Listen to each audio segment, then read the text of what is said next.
This is, I think 3 weeks back from our last session or something like that. So, let's go ahead and get started with our homage to Diablo, the original Diablo game.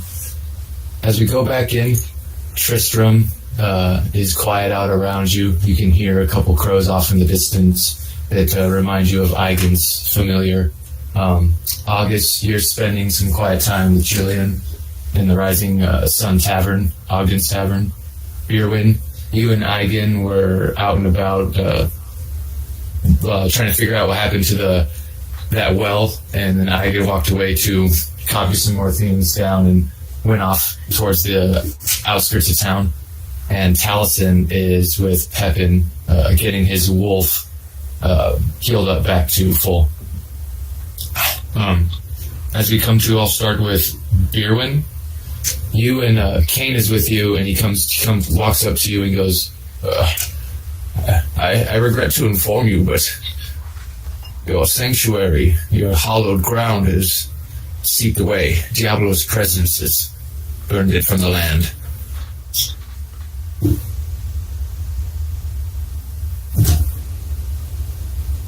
Oh, I think you're muted. You're muted, Kyle.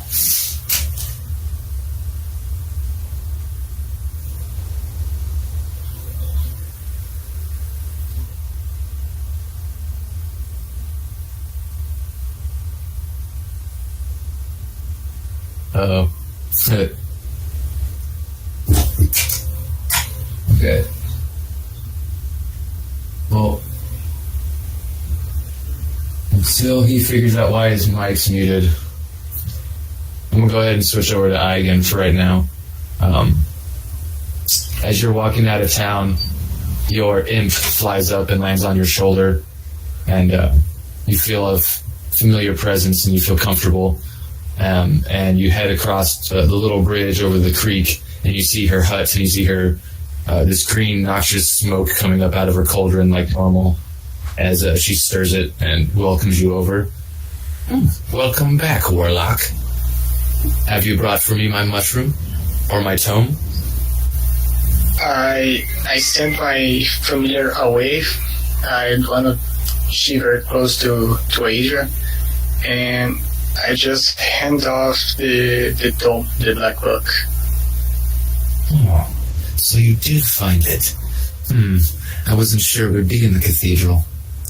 I'm glad you did. Well, as soon as you find that black mushroom, I'll hold up my end of the bargain.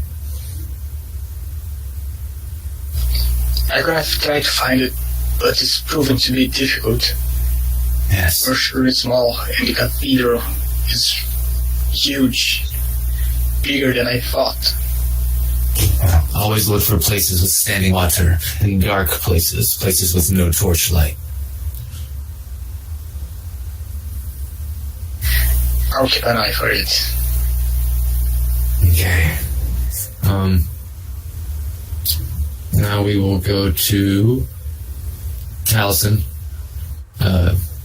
Pepin is casting some sort of ritualistic sort of spell, and you can see he drew a rune around your wolf with rebel, with salt, and the salt starts to glow and emanate a very dull white light, and then it all like burns away and kind of turns into kind of like a soot mark, and your wolf seems to just open his eyes and take a breath and kind of get up and look around. It kind of seems confused at first, and then as soon as it sees you and breaks contact from Pepin, it runs over and starts like running around and kind of goes in between your legs and sits down and like looks up at you. I would pet him and be like, Rebel, don't scare me ever again like that. I mean, seriously. He actually howls a little bit, not super loud, but just to show some recognition. And thank you, Pepin. No problem. Yeah. Anything for the heroes of the town. You gave us our drinking water back. It's the least I could do. Well, the demons aren't going to kill themselves, and I walk out. Okay. As you walk out, you can see Kane and Beerwin kind of circling the Rising Sun Tavern. and Eigen seems to be gone, and so does August. And we'll go to August. August, you are in the room with Jillian after a nice roll in the hay, and she's sitting next to you, and she asks you, "So, when everything's done here, will I see you again?" Yeah. But I'm not going to be for a while. You know, demon lords and the like. What are you going to do in Westfall? Hopefully start some sort of tactile business with my hands, maybe. Hopefully not farming again. Hopefully not working in a tavern. That seems boring. Just want to make something with my hands. And I promise, I will, after all of this is done, I'll come back. Well, you better find me. I promise I won't be hard to find. August nods and he gets putting his stuff back on. Well, I gotta kill some demons, so. As you head down, you would see Taliesin kind of coming back into the tavern and getting some food for Rebel and himself. Let's see. Have you figured out your mic yet, Kyle? Nope. Okay. Have you tried, I was say dropping and coming back in? To reset. Oh, as you're setting his computer. Okay, I'll be right back.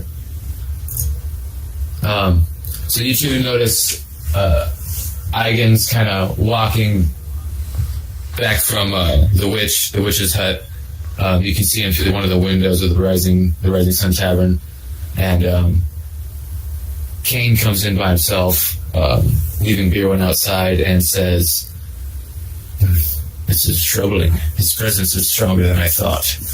He's either been removed from his stone, or he's closer to the surface than expected.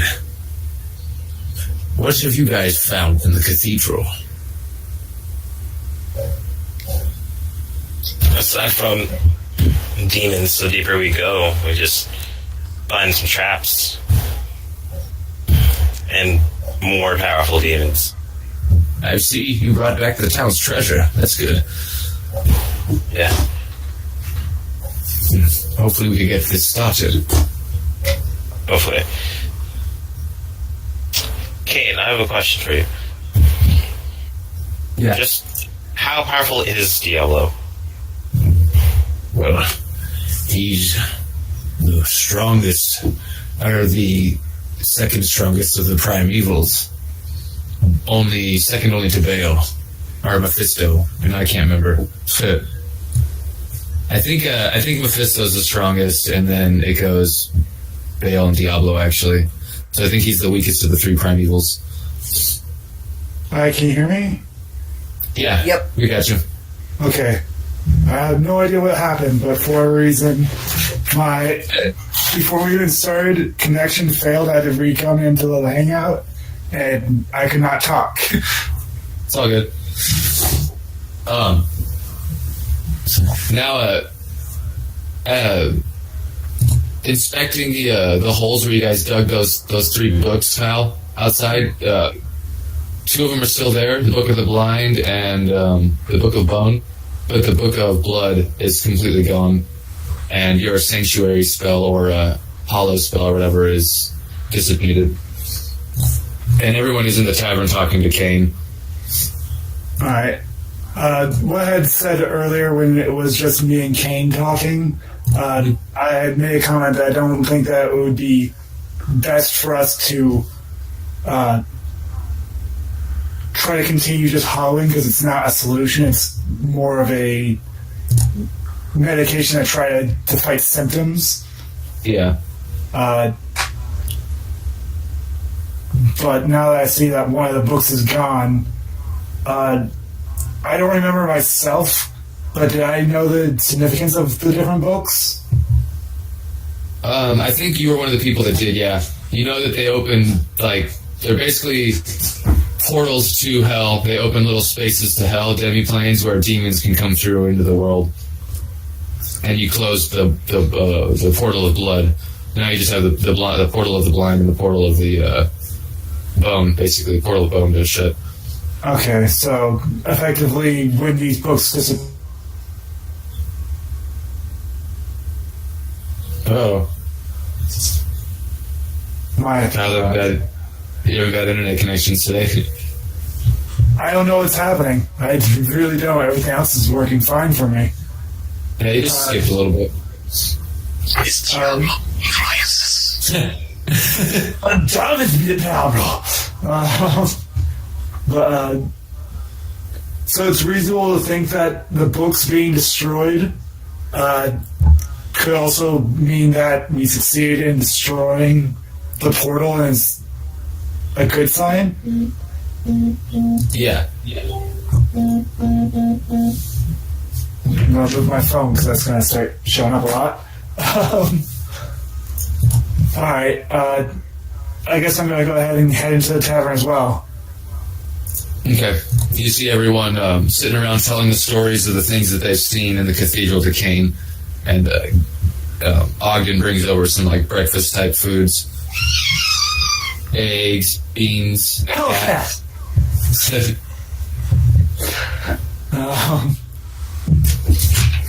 Erwin just kind of sits at the table with everybody to kind of listen and catch up with what everybody else was talking about.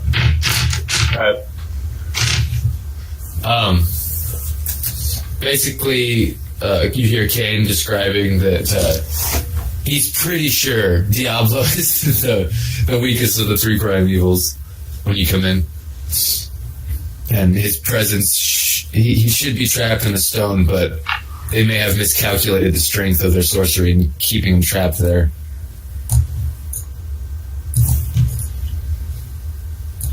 Well, why didn't you just kill him outright? I mean, You can't just Can't kill be killed. look who decided to walk in.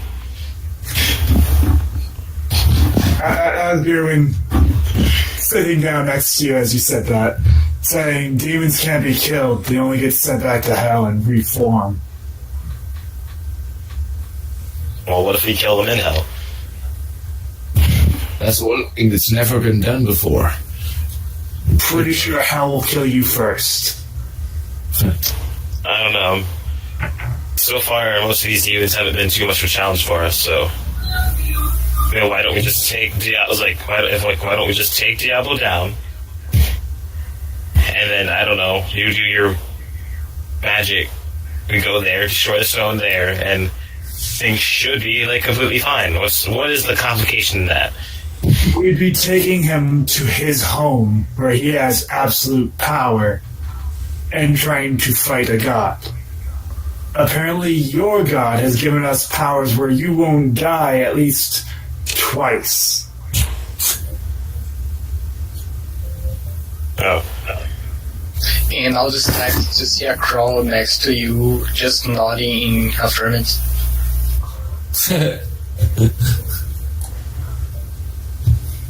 Not to mention that almost every demon in hell will probably be 10 times stronger than what we fought in before. Even the fellings will be far more powerful.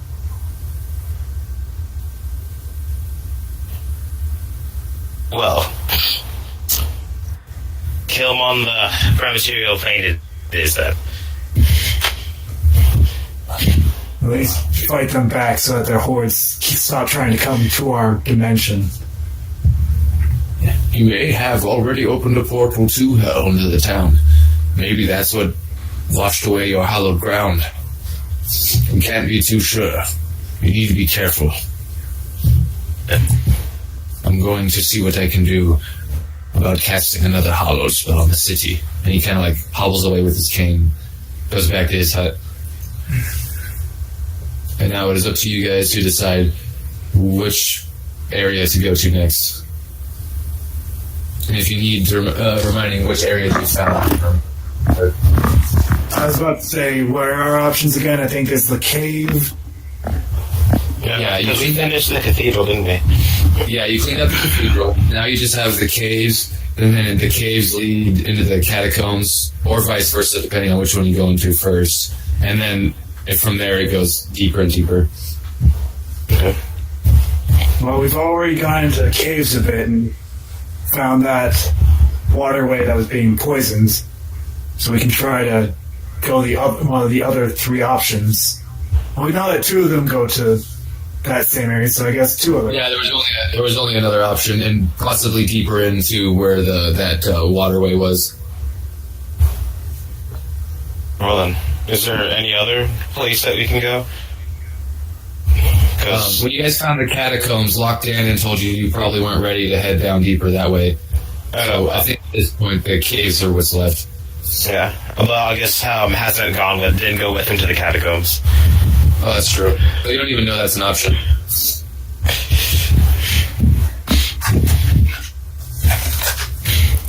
I say we go to the caves. Well, seems to be our only option. Everybody else agreed, So, or are you good? What was that? I just wanted to know if everybody else agreed with that. Oh, okay. Yes. As I pull my wreath mantle. Still creepy. Oh man. Well, either way, we're going to go end up fighting demons, so any direction that goes is the way that we go. Cave seems logical as anywhere else. Well, Dawson, looks like we're going to the caves. Alright. So is Gillian leaving soon? There, August? Yeah. Did you Yeah. tell her about the friends of mine that may help her? I did. I even told I told her who to go look for and give them your name. Yeah. Thanks for that, guys.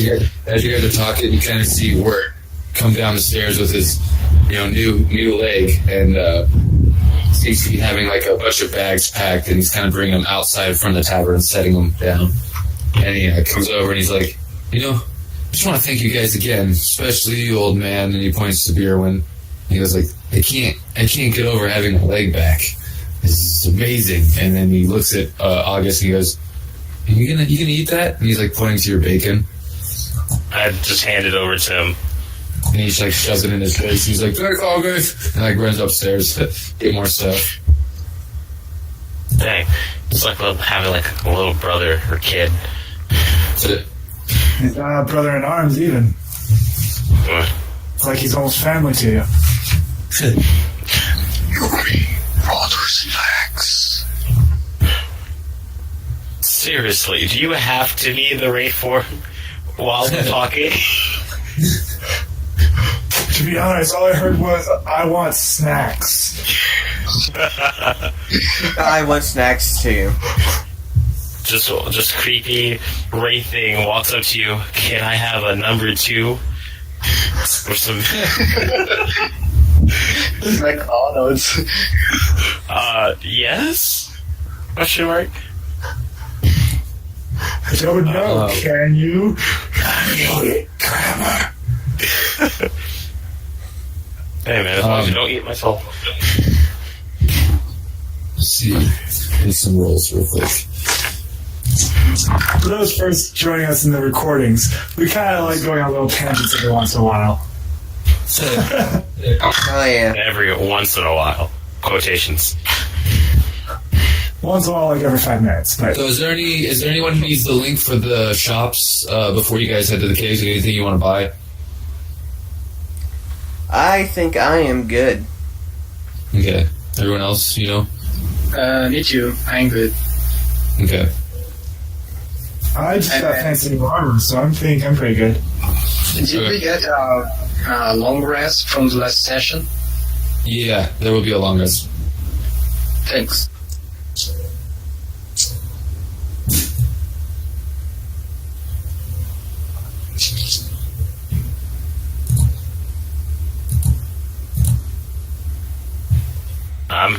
I'm good for right now. I haven't really needed to get healed up or anything. Okay. see. So then that's going to be... You guys already know where the entrance to the cave is, so you guys don't have to track it. But while you guys are walking through, what's everyone's passive perceptions real quick? Let me go ahead and get those down. I got a 17. Mine's 15. 17, I think. Wait a minute. Wait, yeah, 17. I guess you can. Calculating. And Yeah, because if you're a perception proficient, then you add the proficiency plus wisdom plus 10. Yeah. Yeah, so good.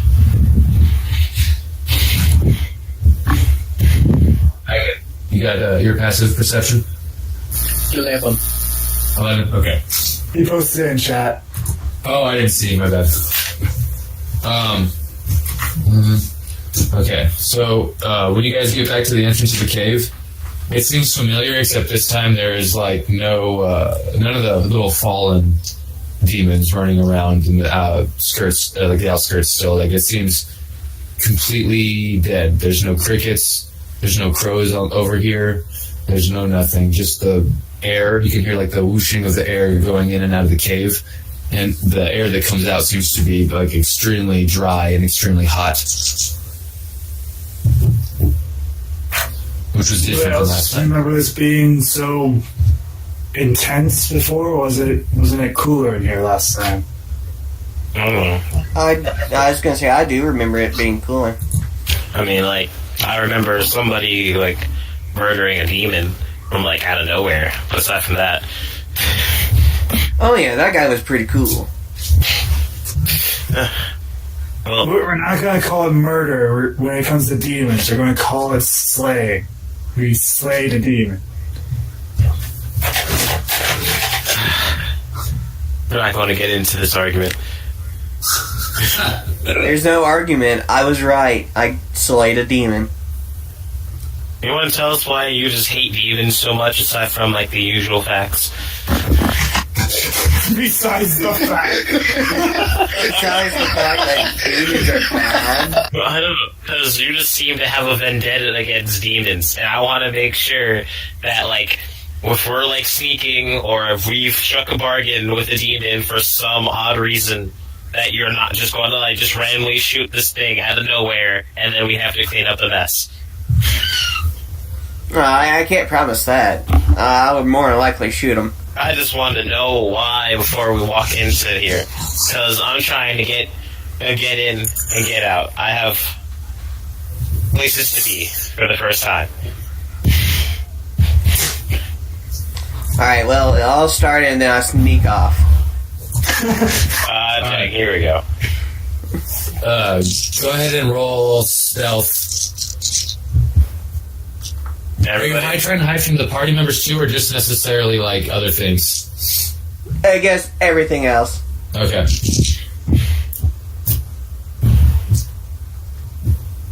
So it's not going to be too hard to keep track of him. It's just you kind of lose track of his wolf though. His wolf goes up ahead of him. Starts to talk about his backstory, hides. Yep. Boom. You want to tell us about your intimate details of your background? Well, you see, Exactly. it's like from a scale of 1 to 24, I was 25. Is that your age? No. Well, never mind. Like, it went well, thank you. That's a natural 20. Okay. So they're not gonna. Unless they get a natural 20, they're not gonna. Oh, okay. Let's see. I'm gonna send you a message since you're up ahead scouting, okay? Alright. Do you have any details to tell us, old man? Exactly. About what? I don't know, you and Kane seem to be talking a lot. Old men talk. It's what we do. how do you youngins learn? Oh, maybe not you, but how most youngins learn. So, as you guys are talking and going deeper and deeper into the caves, you get that spot where there was the 4 entrances, and you guys figured out it was only good to take 2, and you went 1 to go to the water well, and then are you taking the other way this time? Mm-hmm. Yeah. Okay, so as you guys start to go down that tunnel, the heat seems to get more and more intense at a quicker pace, at a more rapid exponential pace. Your armor seems to get very uncomfortable, and as you get through one of the entrances, tunnels of the cave, you see there's sort of a circular pool of lava ahead, and that's what you guys see. But first I'm going to go to Taliesin. So you get here a little bit before they do, and you see basically this room in front of you, the red. Can you see it on your guys' screen? Just to make sure. Yeah, I can see it. Okay, so there's sort of this swirling, like, river of lava that's kind of like a circular motion coming from a collapsed tunnel. So wherever this cavern led has been collapsed and lava is coming from it. All of the little circles you can see with the lines through them are like the big, like, those are walls that go all the way up to the cave wall or ceiling and all the way to the floor. So they're like things you can use for cover and hide behind. And so you're right here. You guys aren't technically there yet. You come in from here, and you happen to see in the middle of this chest piece is actually like a pillar, and on top of it is this strange anvil that seems to be glowing like fire red, and on top of it is some sort of strange piece of iron or ore or white rock. Your wolf doesn't seem to like what's going on, and there seems to be a bunch of these goat demons around this altar chanting.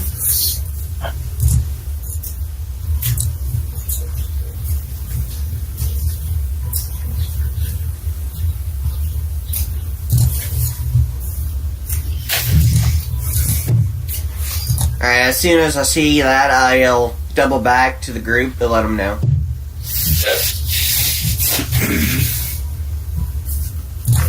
Well, at least we know why it's so hot in here. Well, as soon as I get back, I'll be like, and that's why I hate demons. Because lava? Oh, no. Because they are hot. Oh. I was continuing the story that I was telling you before I snuck off. Oh, okay, continue. Well, Please continue your backstory. Well, it looks like there's this anvil in the middle of the cave, which might be something we're looking for the blacksmith. But it is surrounded by goat demons. It's probably how they're making mystical weapons. Like, What? a lot of goat demons. So? Like, how much is a lot? 5? There's about 13 of them, 13 to 15 About of them. 13. Oh. We got a squadron. Well, a whole squadron. Well, I don't know why you're worried. They're just goat demons. We, like, destroyed these guys last time. Alright, you can take the lead then. Okay. Mister, I can take them all on. Yeah, I mean, if you want me to take the lead, I'm not sure if you guys will be able to keep up. You sure? I don't want to kill more of them. Okay. I mean, are you absolutely sure? Because I don't want to kill one of the important backstory things that you were talking about before you snuck off. Oh no, it's fine. Yeah. Rebel, are you okay with this? I'm gonna look at his wolf. He pays no mind. Its ears perk up and it looks at you and tilts its head like, what? What? I don't understand. Yeah. Well, I guess we'll just end. It's like we'll just kill these guys off. We'll just make it as quick and simple. And yeah, If you can kill them all on your own, I might let you in on my backstory. Oh. Okay. You know what? You brought this upon yourself. Get prepared to write a freaking book, because you're about to tell me everything. All right. Rebel, he's not going to do anything. He's going to probably die. I heard that. I'm still right here. Oh, sorry, I didn't see you there. He can also die once already, so it shouldn't be too bad of a thing. Okay. Hot here. We were actually just taking all of these mobs and just being like, yeah, these are just all trash. Where are the good ones? Oh, the good ones will come, don't worry. I don't And then we have to fight our pit fiends. It's like, as you kill one goat demon, they all turn into pit fiends, and you realize you messed up. You messed up, bro. You messed up. That can happen. So, when he leads you into this cavern, you guys basically see the same thing he did. So, like a little lake of lava, a river of lava. But up this way, this little path up here, is like a walled-off little path that goes up. And then this over here is like a cliff face that seems to be like 40 feet high that you can see out of and like get an advantage if you were a ranged person. Man, if only one of us was a ranged person. Yeah, if only. Sneak up. Full of hate of demons. I think I'm gonna go climb with the ranger because I tend to be better at range anyways too. I look at our warlock friend. Are you going to go up there with the rest? And I don't answer. I just float around, going up with the guys. Yeah, you know what? Just But silent. I touch you in the shoulder. Are you gonna start the path then, or what? I'm gonna go to the path, but I'm gonna touch you in the shoulder, and I'm gonna cast Protect from Evil and Good. To protect him for the fight. I want to hear the story of this ranger, so I help with that. Yeah. Well, And so who are you casting it on? Are you casting it on August? Yes. Okay. And it's protection from evil. oh wow. I'm just reading Protection from Evil and Good, and I'm sitting here like, this is a ridiculous spell. Yeah, I've actually never used it. Well, just know, like, they're all rolling with disadvantage against me. Okay. That's dope. And it's concentration up to 10 minutes, so I gotta pay attention when the warlock gets hit. Certain aberrations such as they're all fiends, so yep. Advantage on attacks. Can't be charmed, frightened, or possessed by them. Nice. Alright, cool. So you have disadvantage on all the attacks against you, and so are you going up front then, August? Oh yeah, I'm swagging up out there.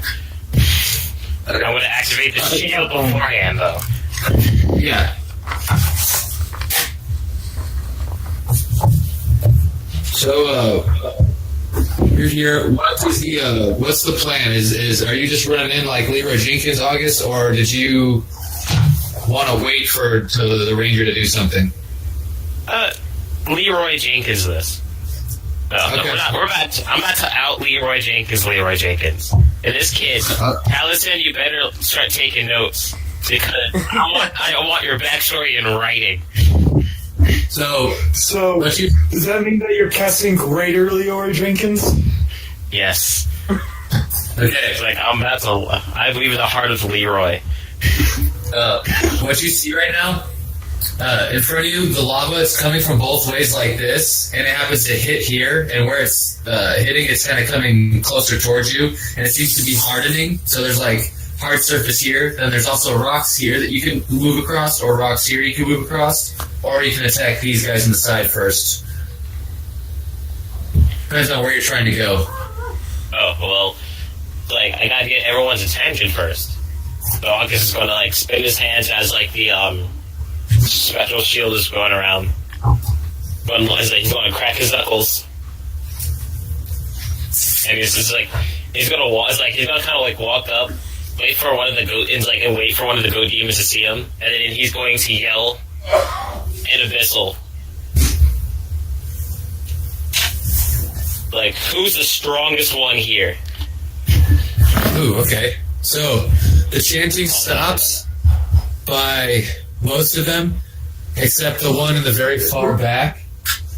The one in the very far back in the middle of the island, it just keeps chanting, but all the other ones stop. And none of them walk forward as in who's the strongest. They all kind of like look at each other because it seems like they're all afraid to say they're the strongest almost. And then they all kind of look back at the guy chanting, but he doesn't stop chanting. And I thought I was walking in here for a challenge, and yet all I see are a whole bunch of goats.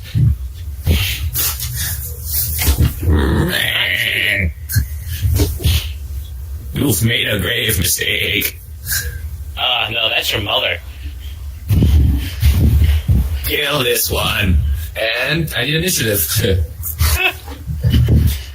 You've made a great mistake. No, that was your mother. Hey man, I gotta give him at least like some kind of fighting chance. So 18. Yes. 18 initiative, okay. 18 for Og. Everyone else is sitting here like he's gonna die. At least once. That's 16 for me. What? I got a 16 on my initiative. I got 17. I got a 10. You ruined it. Again, you're supposed to get 6 stars, 15. This is our brand debut, and you're going to roll a 10. So, August, what's your deck? What's my dexterity? Yeah, it's 20, right? Yeah.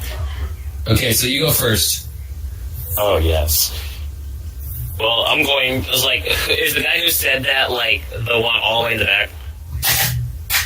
The one that said kill this one? No, the one that said kill this one. Here, I'll point to him. It's actually this one over here.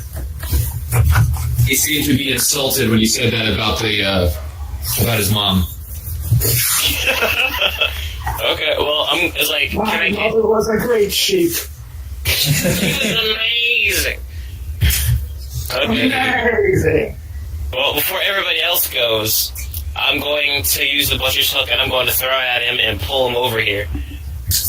Okay, let me see. Is it a 60-foot range? It is 60 feet. Aha! Yes. You have to move there. Okay, I'm good with that. You can just hit him. Awesome. And then, so I'm just going to see where this goes.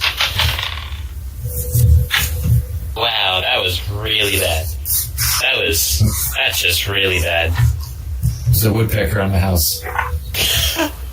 I got 14. That's a miss. You throw out the butcher's hook and the chain magically extends up to him, but it seems to go just a bit short as he leans back and laughs. Oh yeah, this kid's going to die. I'm going to do it again. I have 3 attacks. There we go. 23. Yeah, that hits. So you're going to do your damage, and it's going to be an opposed athletics. But we'll do your damage first. 4, 9, plus proficiency, no, plus strength. So, 16. Okay. And Now, athletics. now it's opposed athletics, yeah. I feel really bad for this kid. Well, don't feel too bad for him. He got a 24. I literally rolled a 5, so that's only 17. So you rip a chunk of flesh away from him, but it's not enough to yank him towards you. And I walked in here, had a good RP, and I'm still getting my butt kicked. Okay, and then I'm gonna... I'm going to pull this kid toward me, even if he kills me. I'm going to throw it again. I'm going to shout out, just come over here, damn it. Get over here. Just get over here. 20, not natural. My gosh, I'm rolling like trash today. So you hit him. Oh, I hit him. That's a good sign. Let's do the damage first.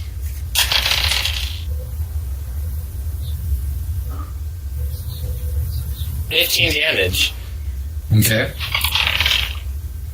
I rolled a 9. 21. You rolled a 9 too. That is 15. Oh, finally, he's over here. Yep. And yeah, so there's that. He's finally at you. Do you have anything you can do for your bonus? I can action surge, but I don't think that's a good idea right now. How many action surges do you have, too? I have 1 because I'm only 16. Oh, okay. Yeah. Oh well. I guess I'll just get in his face. I'm just going to whisper. You're screwed. And as he looks at himself in the reflection of your helmet, because you don't have it, it's just a clean sheet of metal. He kind of like grimaces and looks back, and he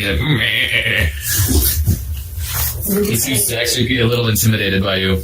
And because he knows that you killed the butcher, at least you were with the people who killed the butcher because you have his weapons. Actually, you know what? This is smart. That's smart idea. Thanks for telling me that. I'm just going to shout to the rest of them. Who else wants to die? I'm going to try to intimidate all of them. As your bonus, okay, I'll let you do that. I roll, make an intimidation roll.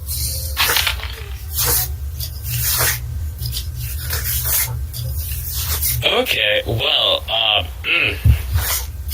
yeah. I'm intimidating. I rolled an 8. So I had proficiency, so it's 13.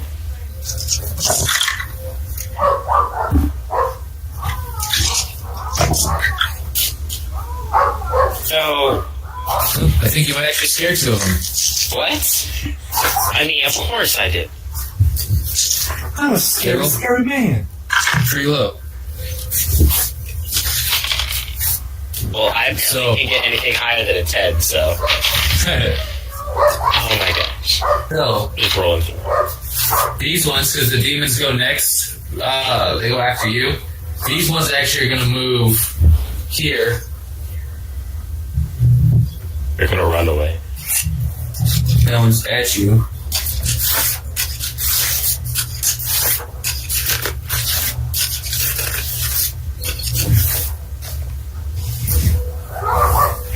And 2 are gonna try and hit you with their 2 attacks.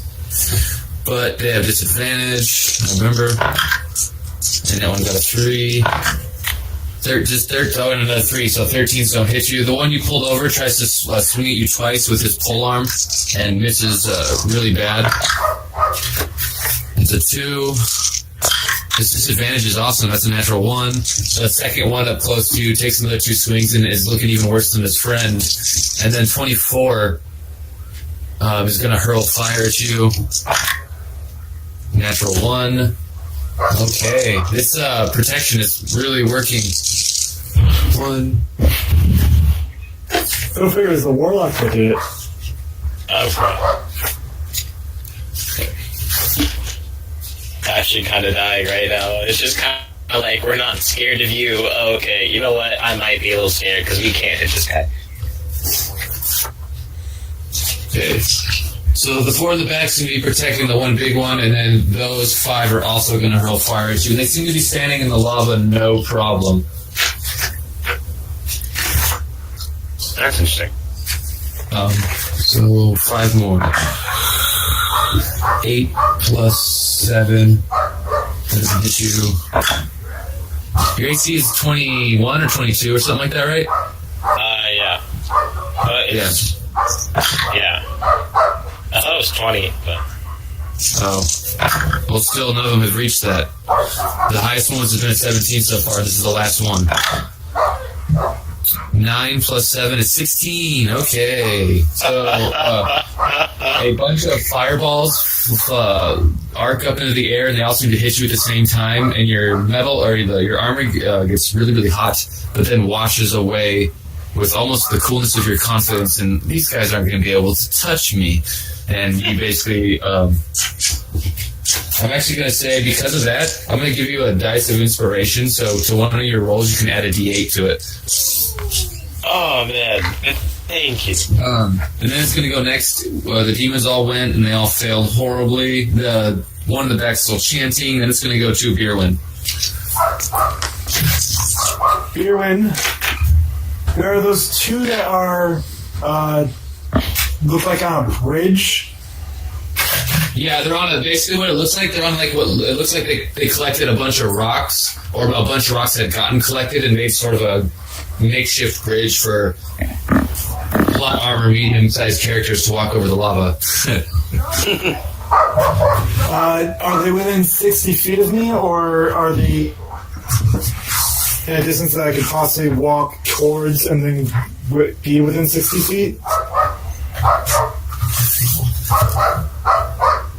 Yeah, they both are. They're both within 60. Alright. Just barely, though. That's just barely 60 feet. Like right between them? Yeah, you hit the 60 foot ends at the second guy. That's where your 60 foot range ends. And you're up. You basically walk up to the edge of the cliff that you guys are on, 40 foot up. Okay. So what I do is I take hold of my holy symbol and quoting. Oh, apparently it disappeared. Sorry, apparently the page got broken, so I cannot look at the archangel names, so I need to fix that. Oh. There's Imperius, Ariel, Imperius is what I was looking for. So I grab the holy symbol and I go, Imperius' spear, strike down our foes! And a spear will form between them, and I will use my action to attack them with the spiritual weapon. Alright. Moved a bunch of stuff. There it is. I have a 11. Does an 18 hit them? Yes, it does. Right. Ooh, maximum damage. So that's 13 force damage done to them. Okay. To number 9, we'll say. Sure. I can't read numbers, so. Yeah, you said 13 force? 13 force, yep. Okay. As I held the symbol, instead of it coming from the sky, it kind of evaporates away from me from the light that's glowing from my chest, holding it, and forms the spear and shoots down towards it. Okay. And then you use your action to attack, and then your bonus to summon, and your movement to move. So that's everything, right? That's everything. Okay, it goes to Taliesin from here. Tailspin Joffrey. Right. As a bonus action, I would like to cast Hell of Thorns. And shoot the two on the bridge. Oh, you're muted, Taliesin. Oh, well. For my bonus action, I'm casting Hell of Thorns. Okay. I'm gonna shoot that towards the two on the bridge. Okay. Number 9 and 11. Alright. Yeah, I know it's the number details hard to see. Can't see shit on them, but. Alright, let's see here.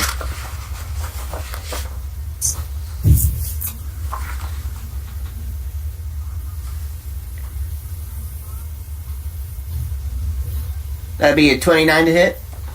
Yep, definitely is.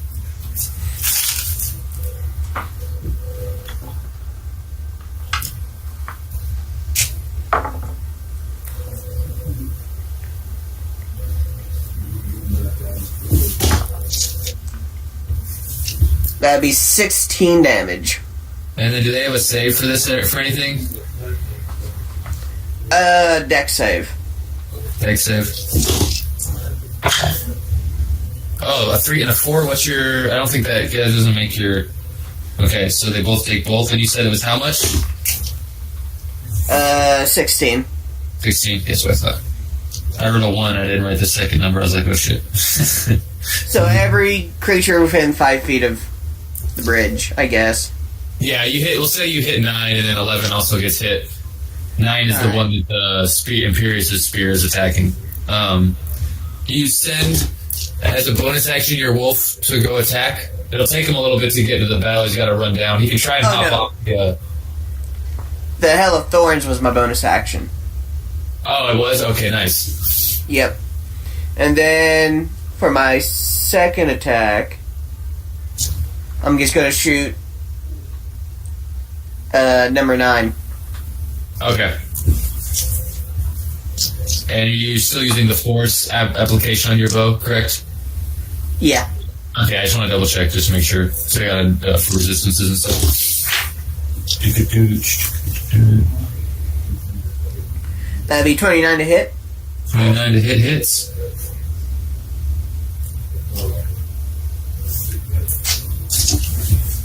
Alright.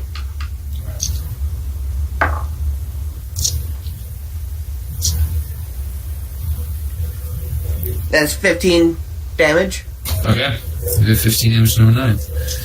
4, carry. Alright. Makes 44 damage, done to him already. Alright. Alright, that's it. Okay, so let's see, move you. And where you're at right now, you actually have cover too. You have what is it, 3/4 cover? So you have a +5 to your AC. Alright. Then it goes to Eigen. You're next. Okay, so can I see this region in the close to the chest piece? Yeah, you can. You can come up here next to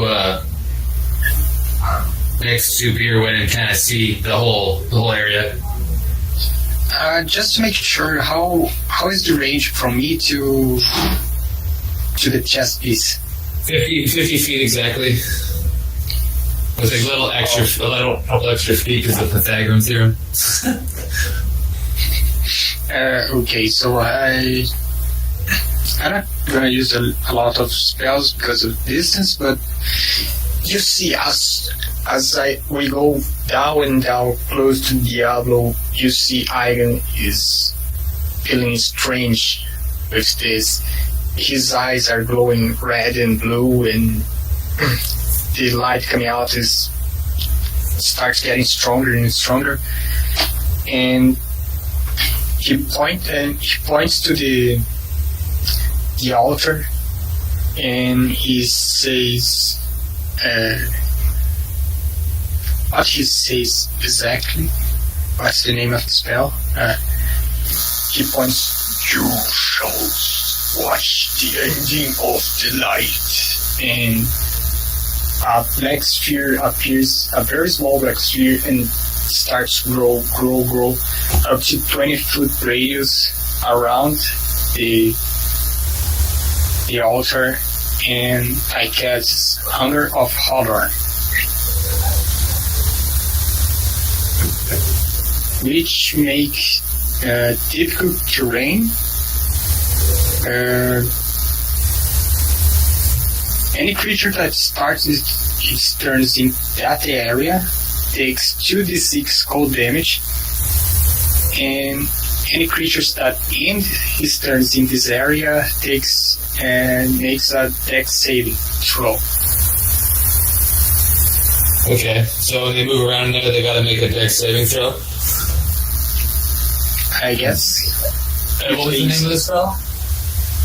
Hunger of Hodor, I guess. Oh, nice. I don't know the English. And also, up to 30 feet away from this sphere, you start to hear like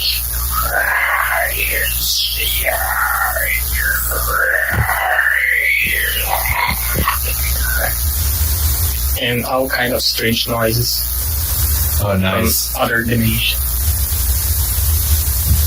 No light, magical, otherwise can illuminate the area. Okay, nice. That's dope.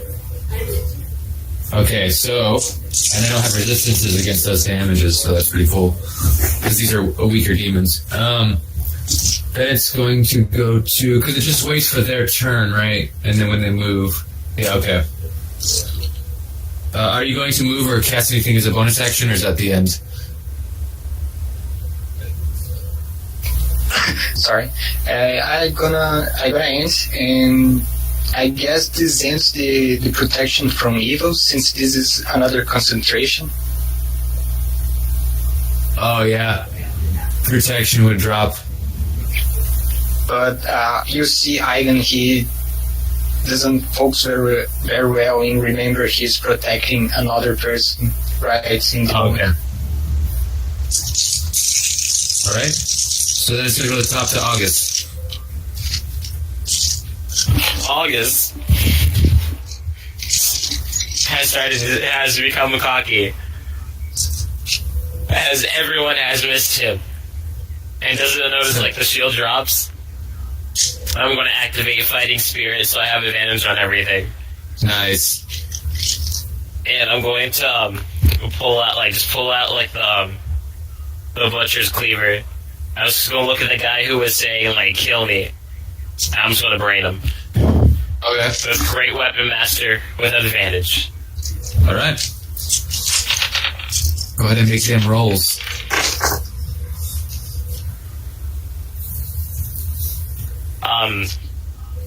So that's plus, well, 19 minus 5. That is 14. I'm rolling like trash today. That misses. Okay, I'll just roll again with a different dice, because this one obviously does not like me. I rolled a 7 and a 4, Oh my god. and I've been rolling less than a 10 consistently. Okay, I'm gonna hit him again. Thank you. 22 to hit. Yeah, it's... Congratulations, this man's gonna die. I'm gonna make sure. Awesome.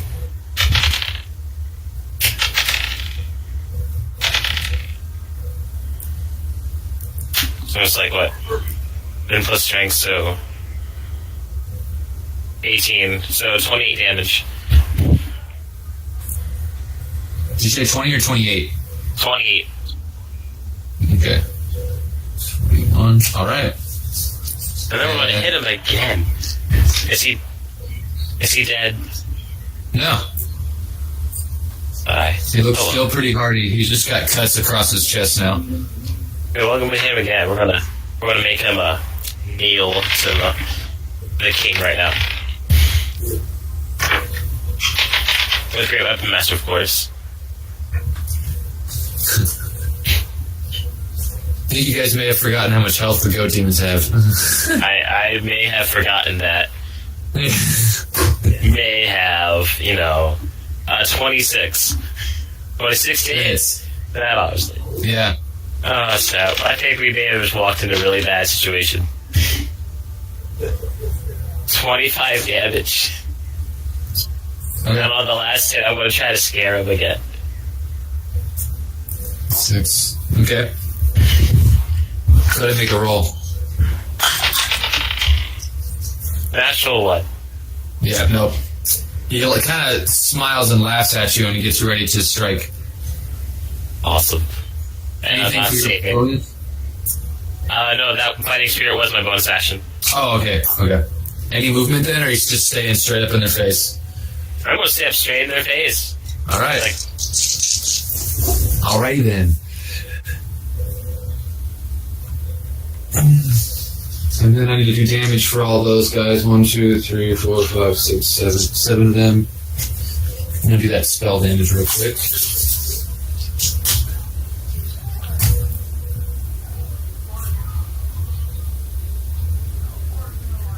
20, 60. 2, 1. Dang, that's a lot of them. Okay. And what's your save, Eigen? Let me check real quick. But I guess it's 18. 18? Okay. Holy shit. Dexterity. Did they all fail? One made it. Whoa. So you go ahead and roll your damage, Eigen. The 2d6 cold and the 2d6 acid. And tell me which one is which. Don't add them up for me. So I need to take half away from the acid for one of them. So, cold damage? Yep. 9. Okay. Acid? 8. 8. So that would be 4 for this one. So that's 13 for this one. But then 17 for the rest of them. And you're going to move.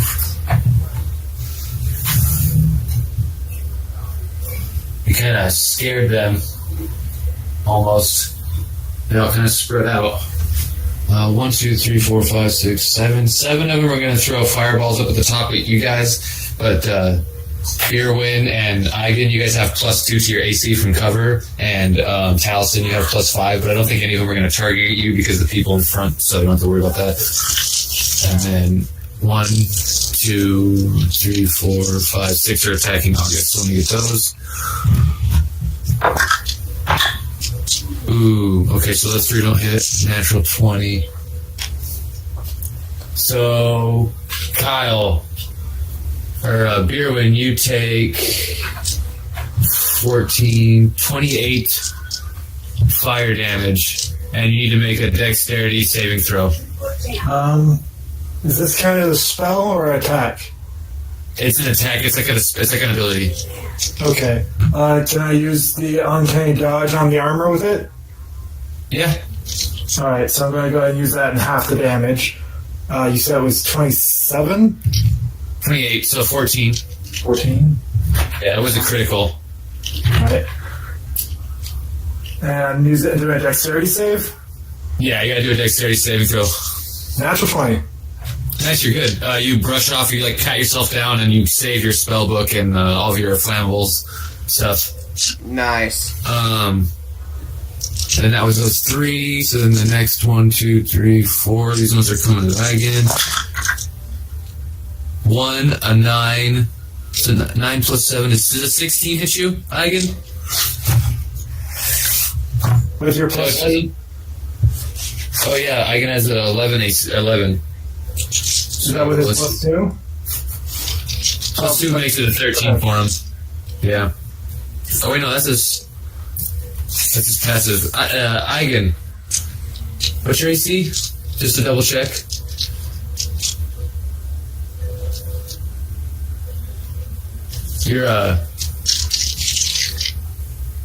You're muted.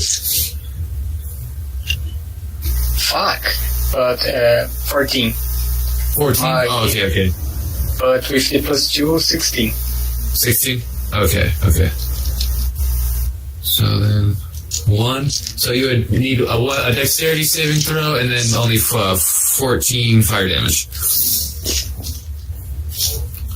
And then now I gotta do August's attacks, so let me get those out of the way. With 20 AC, only 1 hits you. 17. 17.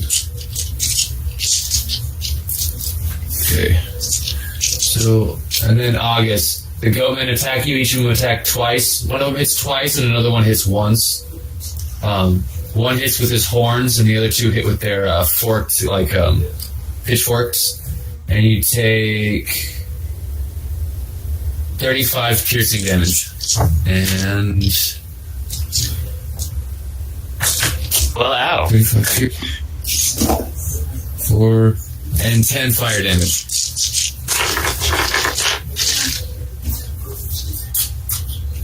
But that's their turn. That's all of their attacks. The ones that were hurling fire at you seem to miss, August, but the ones that are up front seem to be hitting you. And then it goes to the demons and Compirwin. You're next. Alright, so seeing that that Egan had taken some damage right next to me, I'm going to go ahead and use the first level wounds as a cantrip on him. Oh yeah. Okay. Egan, real quick, I do need a concentration check from you. That's right. Okay.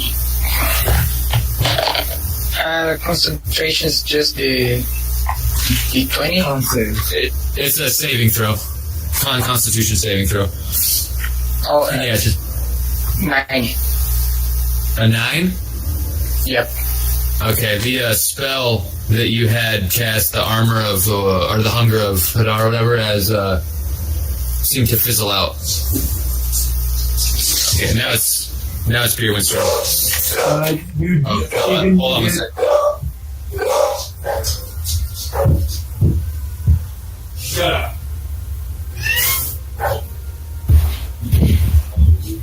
Yeah, my dog's going crazy downstairs. Oh man. I see some shit outside. Egan, you get 12 hit points back. And I'm going to go ahead and have my spiritual weapon attack the same guy it attacked last time. Okay, so number 9. Gotcha. 17 hit. You got 12.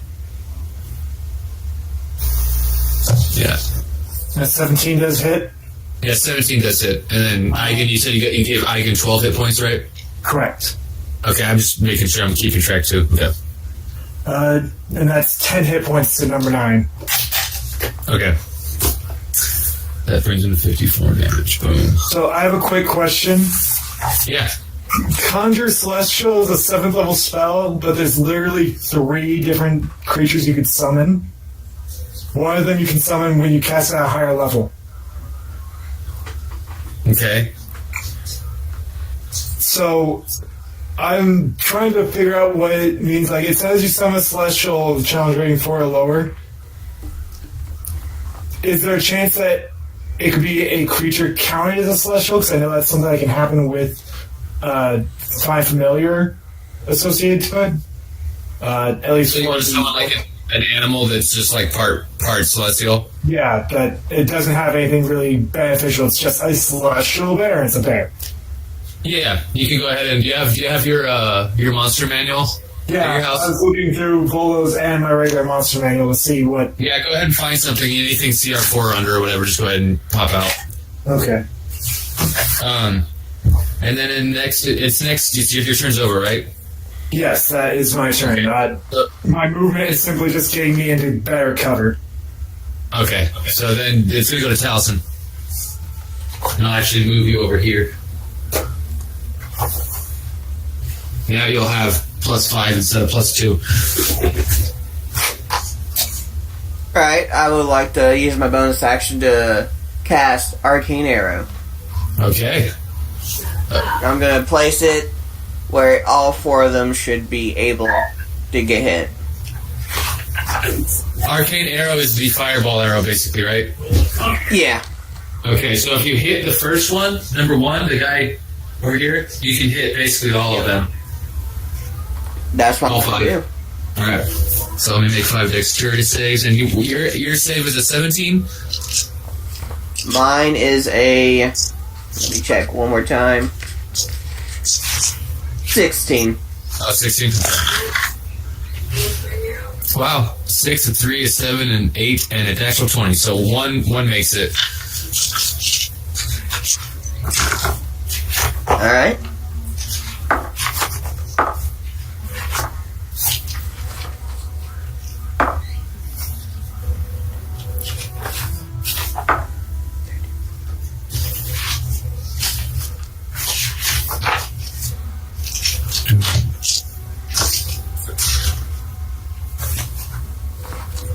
And are you casting it at 3rd level? Yeah. Okay, I think it's the same as Fireball, so it should be like 86.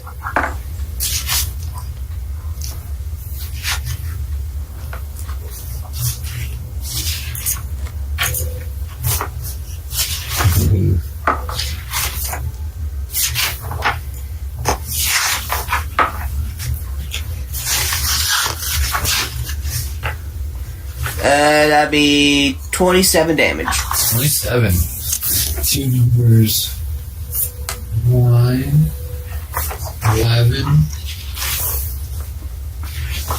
Number 1. 13 saved. So get that. 15. Alright, half of 27. 15. Boom, there we go. Got all the damage. It seems to really hurt them. It goes through their resistance, and you all hear them kind of bleed out their little goat cries. Is there anything for your bonus before your second attack, or Well, that was my bonus. that was your bonus to cast? Yeah. Okay, just making sure. And then, so it's 30, 44. And then, do you still have one more attack? Yes, I do. Okay. Let's see here. That'd be 26 to hit. Yes, 26 hits. Oof, number 9 is looking messed up now. That's 16 damage to number 9. 16 damage to number 9.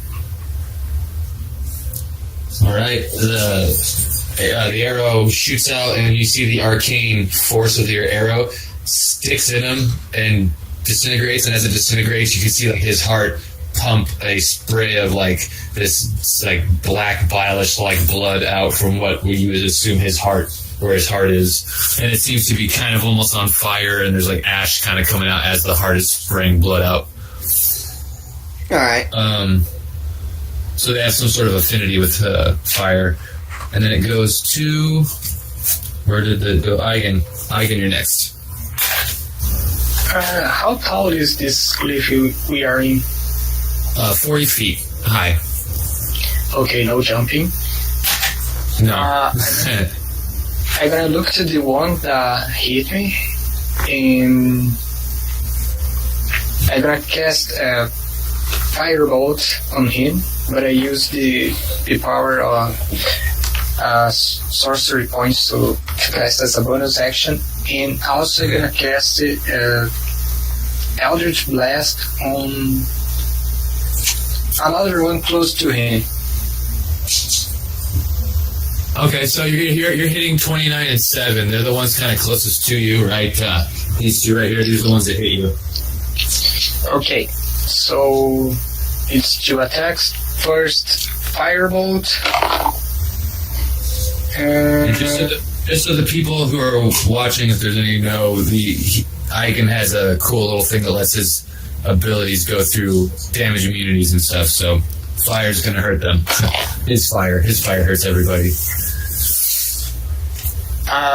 Firebolt is 16 and Eldritch Blast is 26. Yep, that's hit. Both? Yep. Okay, it's E10 damage. Yes. First firebolt.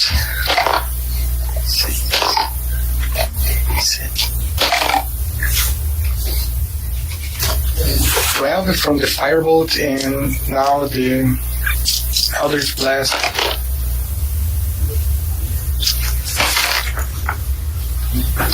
Then from Eldritch Blast. Are you hitting the same? You said you're hitting. No, Eldritch Blast gonna go to the other one, and the other one gonna be pushed like 10 feet away. 10 feet away? Okay. Yeah. Oh no, the Eldritch Blast gets a bit more damage. He gets 15 damage. 15 instead of the 10? Yeah. Okay, so the I forgot my warlock stuff. No, you're good. Okay, so I have all that damage done up, and then it goes to the top if that is all your turn. It goes to August. Yes. Well, I'm just going to hit that guy in front of me again. Yeah. I'm really I really don't like that guy. He's going to fear me if it's the last thing he does. The 19, 21. So 26 to hit. Yeah, it hits.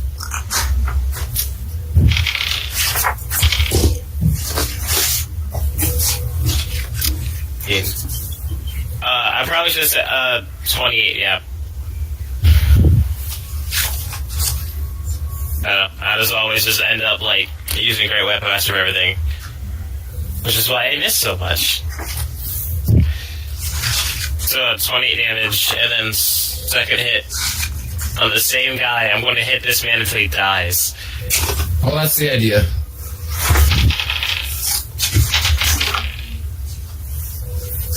$26 again. That heats. Actually, it doesn't hit this time. I changed my mind. I'm just kidding.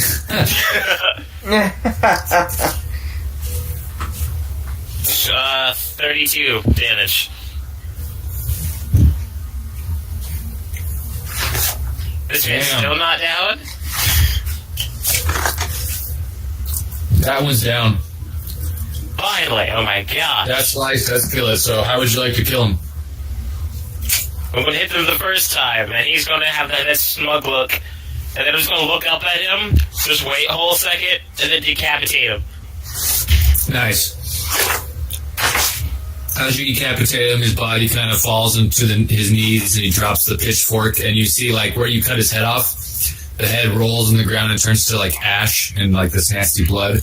And where his head is spraying up ashes and soot and blood out of where the stump where his head is or was, and the body seems to turn into ash and sort of blow away. I'm just going to look at the guy right next to him, and I'm just going to hit him too. All right, that's your third attack. Yeah. Okay.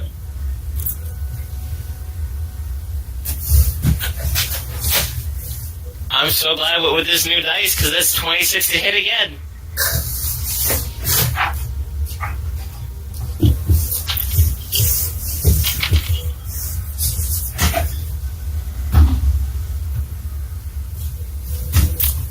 $27 points of damage. 27 points of damage to 26. All right. Anything for your bonus? I'm just going to try to intimidate him again. Third time's the charm. 17. 26 looks like his legs are shaking a little bit. Oh, yes. But it's his turn to attack you, so you see him, his legs are shake, but his horns come down in a quick, fast headbutt. I'll take it. So you get hit by him for 10, 12, so 10 piercing damage, 2 fire damage. And his buddy right next to you at your flank tries. Okay. You get hit for 15 piercing damage, 1 fire damage. And then 1, 2, 3. Try to go fire. Ooh. You get hit with one of the fire bolts this time, and you take 14 fire damage. I need to make a dexterity saving throw. Okay.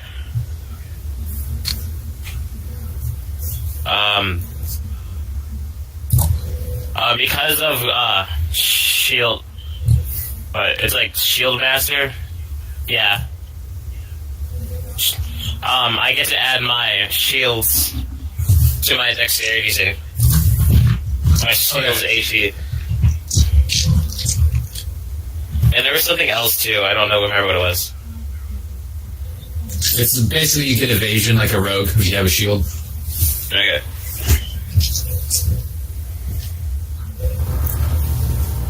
Plus 20. Modified. Yeah, so the fire hits you, the heat seems to come through and damage you, but it doesn't seem to catch anything on fire. Awesome. And then these two are coming at you, Aiden, but you have +2 to your AC, so you have 16 AC, I believe you said. Ooh. I need a dexterity saving throw. Oh, yes! What'd you get? That's 20. Okay, so Oh, you're gonna take a lot of fire damage right now because they both hit you and one of them crit. So 14. But you don't nothing catches on fire. You don't lose anything that way. 42 fire damage.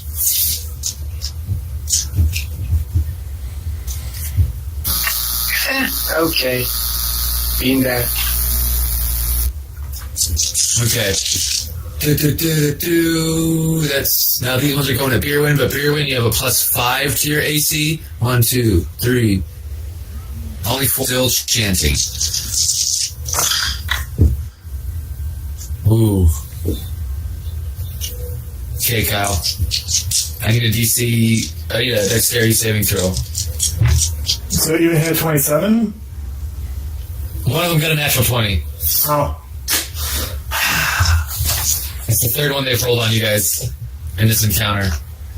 19? Yeah, you're good. You don't catch on fire, but you do take 28 fire damage. Alright, I'll use my uncanny dodge on that one. So Okay. 14. Yeah, it's a new round, so you have your reaction again. So another 14 this time. You know what's funny? Both times you used uncanny dodge, you got hit with a crit. Yep. So it's like critical, slightly move. Yeah, the crits are only hitting spellcasters. Okay, then that's all of them, their attacks finally, and it goes to Beerwin after. Alright, Beerwin kind of stands up again. This time he's kind of having his hands reached out. And he goes, Israel, send us the true king of the horn. And what I would like you to do is I'd like you to place a large creature in front of that chanting one, because he's probably within 90 feet of me. What creature are you using? I'm just curious. I am fighting a minotaur. Nice. which one? A minotaur? No, in front of the chanting one. Is he within 90 feet of me? Yes, he is. So yes, a celestial minotaur appears right before him. Flash of the tendril wings comes out as it fades away. He's holding a golden axe, muscular and just standing proud. And he goes, "It's not a good day for you," and goes to strike down on him. Oh man. And he is going to do it recklessly because minotaurs have that ability. Nah, you really looked. You did good research there, Kyle. Nice. I rolled I'm gonna 15 allow- points. That's a 21 to hit. Allow all 20 hits. Yep. 11 plus 9, so 20. 24 points of damage done to him. Okay. So number 15. Yeah, I think that's number 15. How much? 20 what? 24. 24. All right. And my spear is going to attack the other one still. And that is Okay. 26 to hit. Oh, nice. That hits. Dude. And that is another 13 points of damage. 13. Boom. You drop another one. So also just like, just this giant bull creature slamming down on the one that kept chanting and wasn't paying attention to us. And then me going, and kill this one too. So number And then 9. I crouch down behind my hiding spot going, don't hit me with your fire. If you actually crouch down to where you can't see, like if you say you take a step back, you'll have full cover. Alright, I'll go and do that. Okay. I am not the fighter cleric. I summon the fighters. That's pretty awesome though. All right. So Yeah. I had put up on a thing asking if you guys wanted me to do a tiger or a bull, but nobody answered. The other option was going to be a were-tiger. I'm so sorry. So then it's gonna go to Taliesin. As a free action, I would like to yell, looks like you did a kill 'em all. I won't be able to tell you why I hate demons, and fire at the closest goat demon. 29, alright. Let's take this motherfucker out.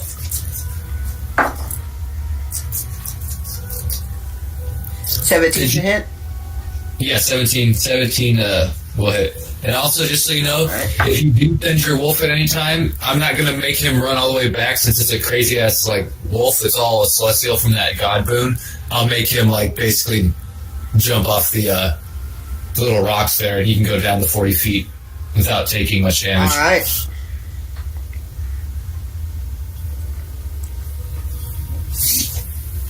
That's 17 points of damage.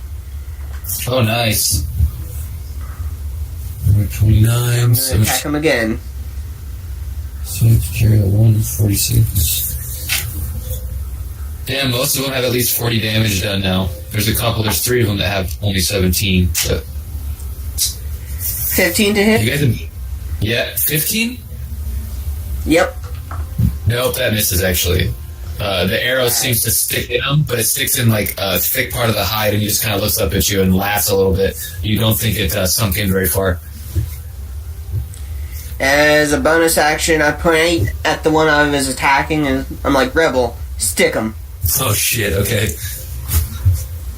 What's your wolf's movement? Let's see here. 60 feet.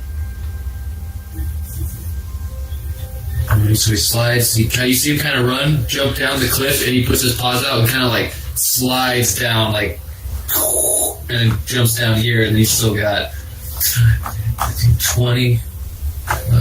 And then he used his bonus action to dash to get all the way there, so he'll only have one attack this time. Alright. But you see him go all hell mode. Alright.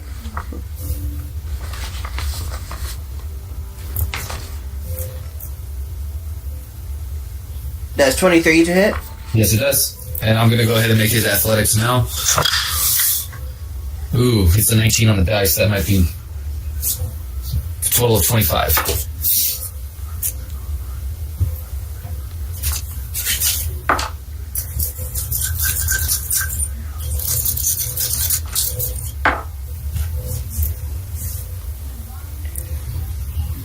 That's 26 points of damage.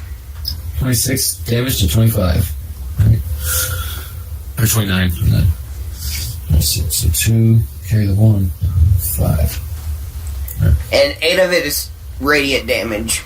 Oh, 8 of it's radiant? Someone do 8 more. Yep. That's 80. Okay. Boom. That one does not seem to be doing well. And you can go ahead and make an athletics, try to beat a 25, see if you can trip him. I was gonna say, are you doing the prone thing? Yeah. He has to beat a 13. Oh, he just has to beat a 13? Oh, okay, so he's fine. Yeah. Rebel's pulling on his goat hoof, like the calf above his goat hoof, but he doesn't seem to be breaking or falling. Then it's going to go to Eigen. Who is the one that looks healthier? The healthiest? Yes. It is actually the ones who seem to be kind of second guessing the thing right now is 20, 20, 22, and 16. So this one, and these three right here are the ones that have taken the least amount of damage. Like no battle has seemed to get them other than your spell, that one spell you cast with the Hunger of Hadar. Okay, so I'm gonna look to that one farthest to me, and I'm gonna cast Feeble Mind. So inside, the far from right in the screen. Right. So this one. Yes, this one. Okay. That's 16. Gotcha. And he takes how much damage? 46 psychic damage. 46? Oh, 4d6. I was like, 46? Holy shit. And he must make If only. an intelligence saving throw. Oh, shit. Yes, shit. Okay, well, Energy. so there's a 3 beat your DC? Thanks not. Yeah, so so he takes like 12 damage, and he hears in his mind this. And Nice. his intelligence and charisma becomes 1. So he can't use his fire ability. Now he has to basically run around attacking people with his weapons. Because he can't focus. He's not going to be responding to us anymore in conversation here. He's just going to go, meh. Yeah. Yeah, he can. He literally turns into a ghost with a pitchfork. Yeah, basically. Okay, so 16 is feeble-minded. I'm going to put a big F over him on his thing. So there we go. And he remains that way for 30 days. Oh, nice. He won't be alive that long. That's dope. Okay. If he somehow escapes. Feeble Mind can take down a green dragon or a goat demon. Yeah. Hey! Reference. Also, I'm gonna send Did you catch it, Marka? I understood that reference. You're sending your closet somewhere, your imp? my imp in the altar to investigate that. Oh. Okay. You know, send the demon to touch the demon thing. Okay, it's up in the altar.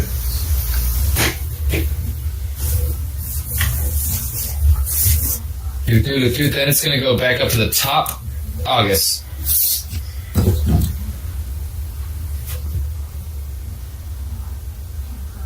Almost forgot I was muted. Almost.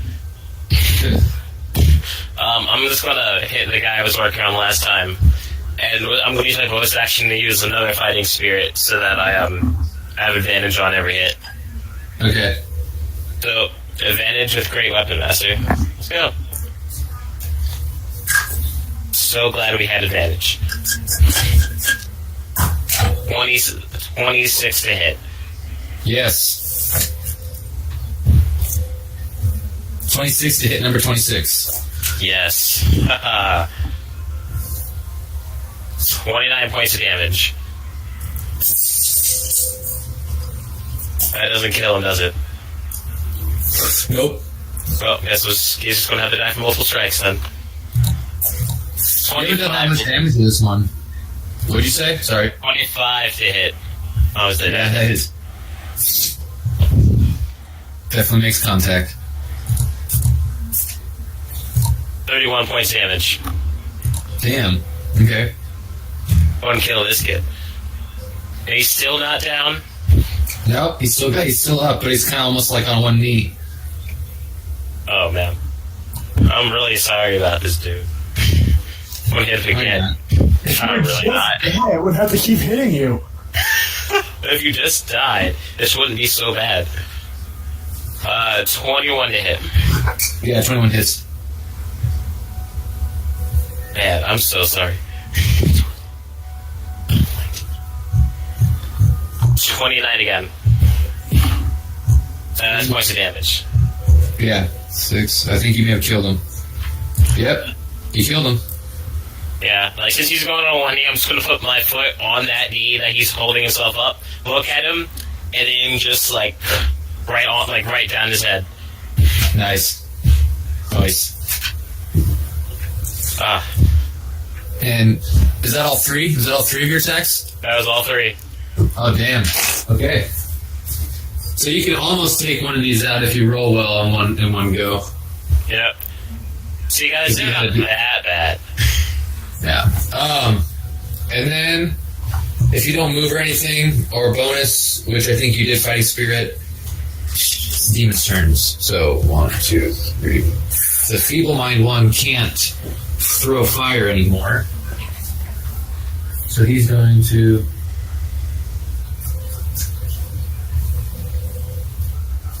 back there.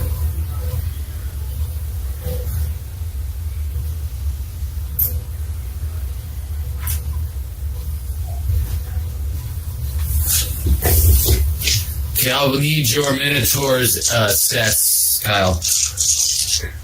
So it doesn't change from the monster manual. The AC is only 14.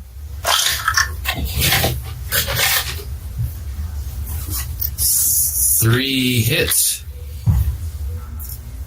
Alright. Oof.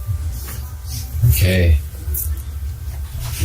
So, does he have any resistance or anything? So I'm thinking of just adding it all up into one total. No, he doesn't have any resistance. Okay. I didn't figure he'd actually have any additional resistances or anything like that. Okay. Other than he probably have resistance to radiant, but that's probably it. 17, 29. Because unfortunately, it was only a challenge rating 3 guy, but He takes 30 damage, piercing and fire. all right. So he's still up. Oh, okay, cool. Then we're gonna go two attacks to the wolf.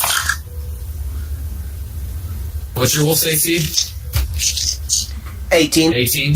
He takes 17 damage, 15 of its piercing, 2 of its fire. So 17 damage? Yeah. And that's from him. And the goat demon that's behind your wolf is actually going to try and throw fire at you, Taliesin, but you have Alright. +5 to your AC. Ooh.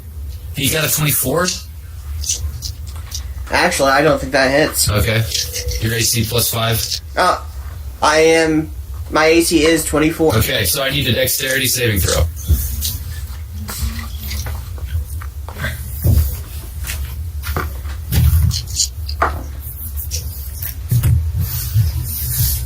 Yeah, I'm gonna... Let's see here. Oh, I don't have that here. Never mind. So that's a natural 1. Okay. So, you don't use arrows, but your pouches and your clothes seem to catch on fire. You don't take any extra damage, but for right now you take 14 fire damage, and on your next turn, you're gonna take more, if I fucking remember. Alright. Then I need to attack August, and that's their turn. 2 fire.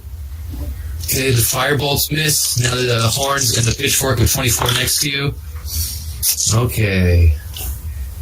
This is gonna hurt, August. I can take it. 30 piercing damage and 4 fire damage. Well, we didn't need to take that.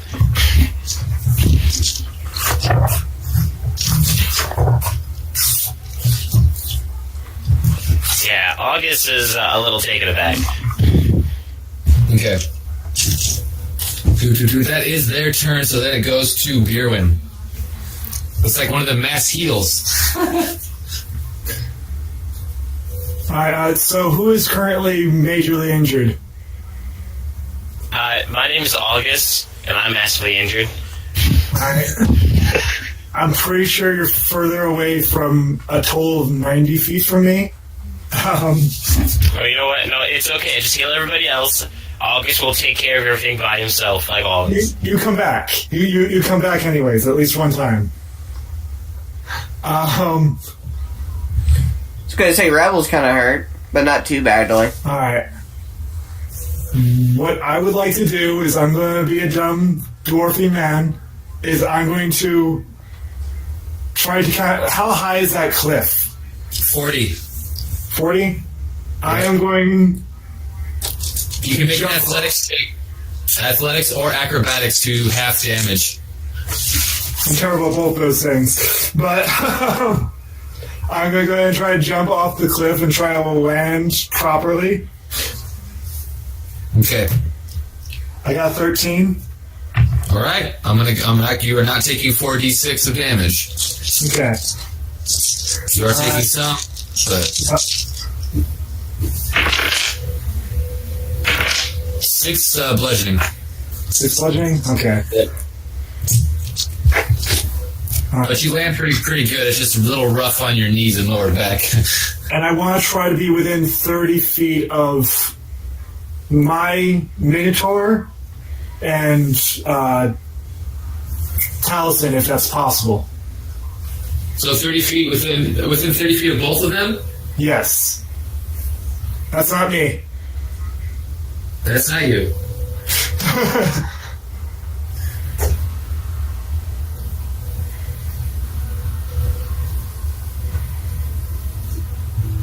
Not possible?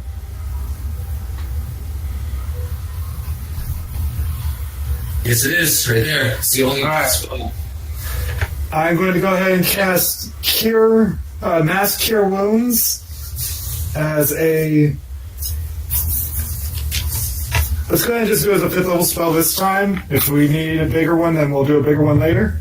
So 3d8.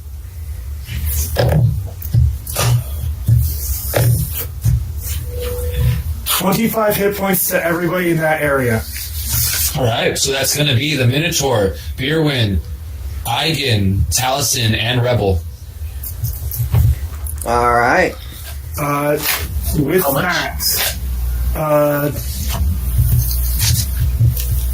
I'm going to have the Minotaur kind of interrupt my own turn associated to this. Yeah, you're good. I can't see with the way the camera is. The guy to the Minotaur's right at the corner, is he... There we go. Just 5. Okay, if he does 10 feet back, he will not incur attack opportunity. Will attack the attack opportunity from the other ones, though. So you want this?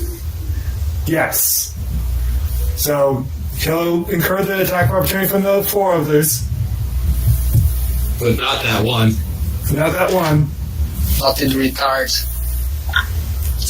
Oh, a 2. Holy shit, another 2. A 5 and a 10. So does a 17 hit? Yes. So it gets hit with some horns, and it takes 10 piercing and 1 fire. All right. So what the Minotaur was doing is, just kind of give you a look, is that he kind of was taking steps back, and then he does that bull, like, push his foot, and he charges the guy he attacked with the axe before, Okay. The guy who was, alright. who was chanting originally. Nice. Oh, that's a natural 20. Nice. So, a Minotaur, as long as it moves 10 feet in a straight line, so that's what he just did, and he hits with a gore attack, which I just did, he adds 2d8 to his gore damage, so he's now going to roll 4d8. And the goat man has to do a strength check of 14 or be knocked prone. Oh, remember that your gore damage is also doubled. Oh, that's right. So that's 68. Yeah. Or And would that be 8d8? Because it's 2 and 2. It's 2d8 for the attack and 2d8 for the gore, normally? For the charge, it's 2d8 added dice, and then there's 2d8 for the gore. Yeah, so then it would be 8d8. Sweet.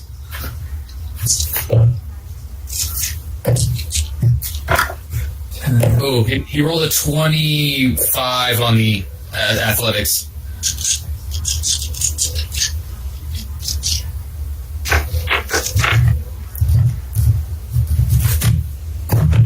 Yep.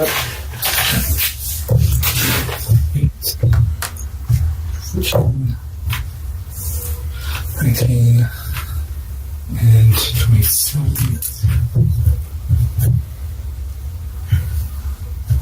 Math. Well, 47 points of damage to it. 47? Yes. Okay. It does not like that. It's basically impaled on one of the Minotaur's horns, like it's through its gut, and the Minotaur like sets him back down on the ground and pulls his horn out, and you see all this like blood and effluence just from the bowels of the goat demon, and it's like barely standing up, but it's still up. And in that same moment, a spear is going to attack it. Nice. And that is a 27 to hit.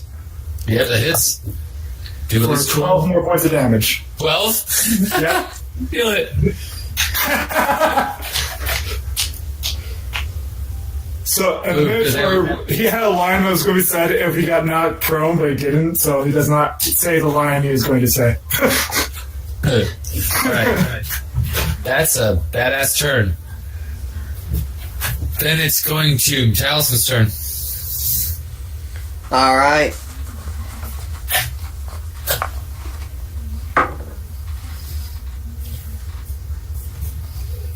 $25 to hit.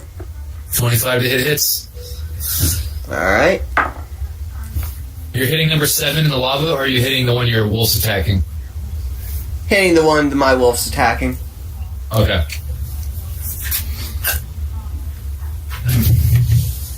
That's 14 damage. 14? Ooh. The arrow sticks in, and you see this one's legs buckle as well.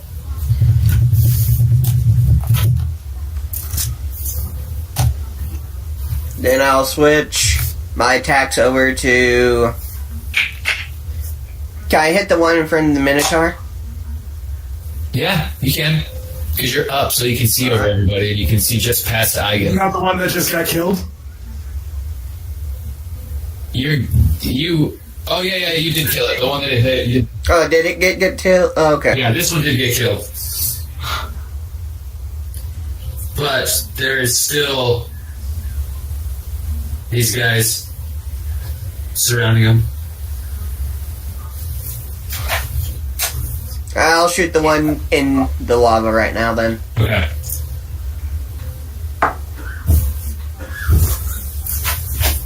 That's a natural 1. Oh, damn. Your arrow streaks off into the lava and burns away. Oh, God. It starts off a volcanic eruption. It's an arcane arrow, so it disappears, but the fire kind of seems to crawl up it a little bit. Alright, then... Rebel's gonna attack. And he'll get both of his attacks. Alright. 17 to hit? Yes, so he does it.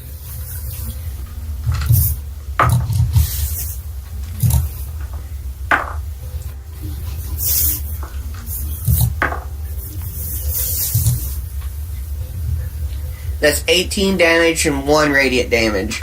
Okay. So that's actually 19 because the radiant is doubled, and that was number 7. Boom. 7. Okay. You guys are plinking away at him. Does it succeed its DC? Oh, what was the save? Strength save. Yeah, I rolled a 19 plus 6 is 25. Yeah. So yeah. And then he'll make another one. Second attack. Yeah, he made the second strength save as well. Alright. That's 26 to hit. Alright.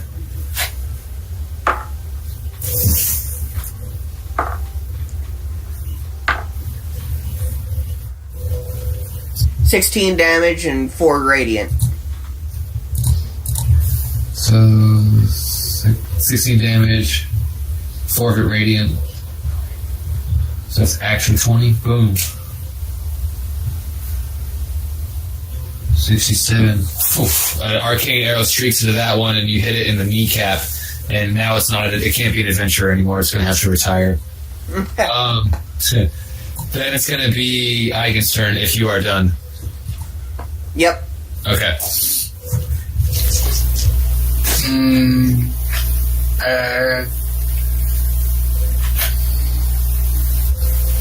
How far is the Minotaurs around its 10-foot radius, I guess, centered on him? Which Minotaur? Oh, the Minotaur, 10 foot around him? Yeah. Okay. Can I get all of the 4? Yeah, oh yeah. Yeah. So I'm gonna go and cast as a quick spell, Flame Strike. So you see, just right above, below the Minotaur starts to grow in a pentagram, growing to get the 10 feet radius, and then flame erupts from it, which make everybody except the Minotaur makes a dex save. Okay, dex save. Holy shit. Okay. So, one makes it.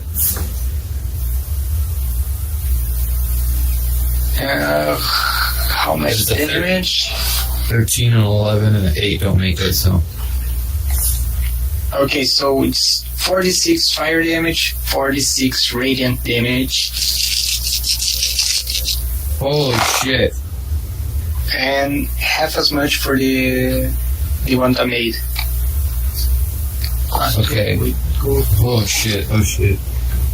13 fire damage.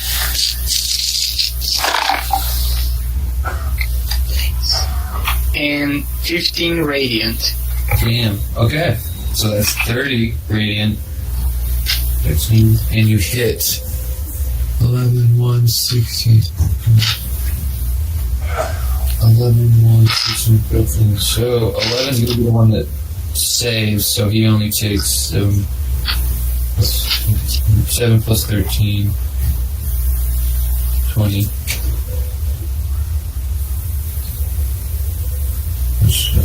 Yeah. 20. And then these ones, I'll say 43. Damn, dude. Sorry. 8, 6, 7. You did a lot of damage. 363. Those guys are all 4 of those all drop down to pass below health. So as the flames shooting up from the pentagram all sizzle and burn away, you can see that they seem confused as they're looking at their skin, and they're confused that their skin is scorched and burning and pockmarked with all this like ash, and it seems the pentagram magic seems to have ripped pieces of them away. They seem very, very, very confused why they're being hurt by fire. Then it goes to... Wait, was that your... That was your quicken? Yeah, then I want to use my full action to try to investigate the altar with my... through my familiar. Like, I see what she's seeing. Okay, go ahead and make an investigation using yours. Investigation. Since we are in battle, I gonna do this in disadvantage. Okay? Okay, that's fine. Makes sense. And natural 1. Okay, so there's not a whole lot that you catch, but it is an altar. On top of the altar is a anvil, and then there's some strange rock on top of that anvil. And you see the anvil, it was glowing bright red when you guys came in here during the chanting, and it seemed to be pulsing redder and redder with the chanting, turning to that cherry glow. But then now that the chanting has stopped, it seems to be dulling and cooling down, and the glow starts to get cooler and cooler. So can I take it? The rock? Like, yeah, I look, just a rock, so I take it with the demon. Okay, yeah, your imp can pick up the rock, no problem. It's about the size of your imp, so your imp's won't be able to fly very well with it. It'll fly half speed, but it can still carry it. Okay, and that ends my turn. I guess All good. What was that? I guess the imp not gonna reach me in this turn or the next. What's its flight speed? Oh, good question. 20 feet. 20 feet? No, Okay, so 40 yeah, feet. there's 50 feet to you, so it'd be like, it'll take it a while. Okay, no problem. You can just have it hang out up there if you want to fly way up out of danger, so it's not gonna be Yeah, killed. better idea. Alright, then it's gonna go to August. Dang, everyone's just being cool today. Yeah, I'm just going to like. I still have like advantage on all my attacks, right? Yes. Because So I'll just look at the Minotaur in front of me. The last one. Does he look like he's kind of scared? He looks frightened looking around, seeing all his friends drop, and none of you guys have fallen yet. Yeah, he should be scared. I'm going to kill him. I'm going to use all 3 of my attacks to just destroy him. Are you doing the Great Weapon Master with the Fighting Spirit again? Yep. Because I still have advantage on all my attacks. I still have bonus action. It's just... Yeah. Yeah. 15 to hit. That misses. Why? Okay, I'll just hit him again then. It's 21 to hit. Yeah, it's...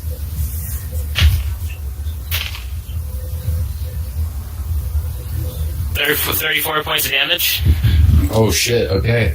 Yeah. I missed this first time, so I gotta make it up. 19 to hit. 19 hits.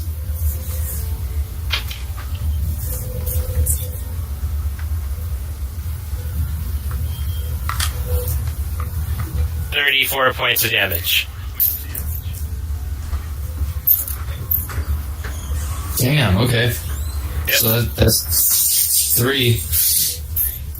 Do you move closer to your allies at all? Yeah, I'll start moving back just so I can get in range. Because I don't want to admit it, but I might need to be healed somewhat. You're not gonna like what just happened, but okay. So your full movement, Yeah. as you pull away from this demon to get closer to your friends, you see it strike out with its horns, and it strikes across your back, and you feel it dig into the armor, and it seems to be a solid hit. And you take 20 piercing damage and 4 fire damage. Oh, awesome.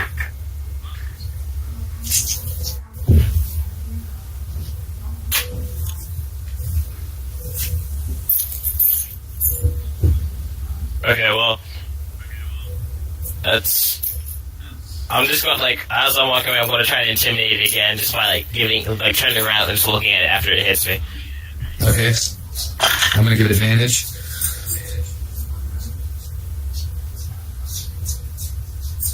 I just rolled with advantage, and I got a natural 1 both times. Wow.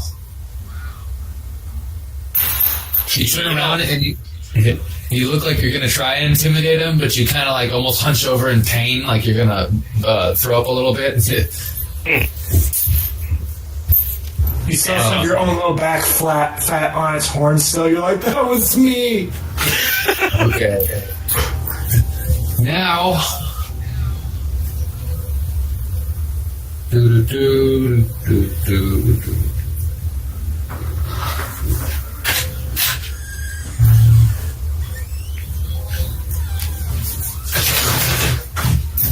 It's okay, they can surround my my Minotaur. He's already proven stronger in their best.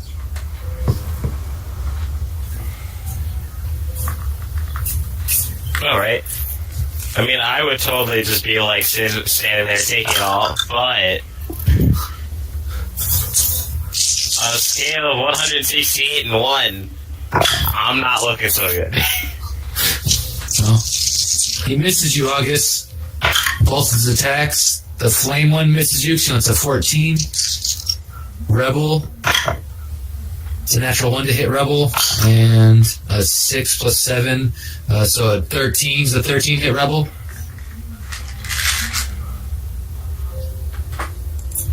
Nope. Okay. And then it doesn't see the quad, or it doesn't see the imp, so 2 on Beerwin. Oh wow, 2 18s. What's your AC, Beerwin? My AC is a 22. 22, okay. I got 25 plus 6, 30. You take 25 piercing and 6 fire. That's from 2 attacks or 1 attack? 2 attacks. Okay, you gotta do it separately because I have uncanny dodge. Oh, okay, so there's one that's 15 piercing and 4 fire. Okay, I guess I'll do the piercing. Okay. Wait, isn't that just 1 attack? It's 1 attack, so both totals would go down. The 15 Okay. and the 4 fire, but then there's 10 piercing and 2 fire from another attack. Okay, so that means that was 19. Half of that would be 9 or 10. 19. Half of 19? We'll go Yes. with 9. Okay.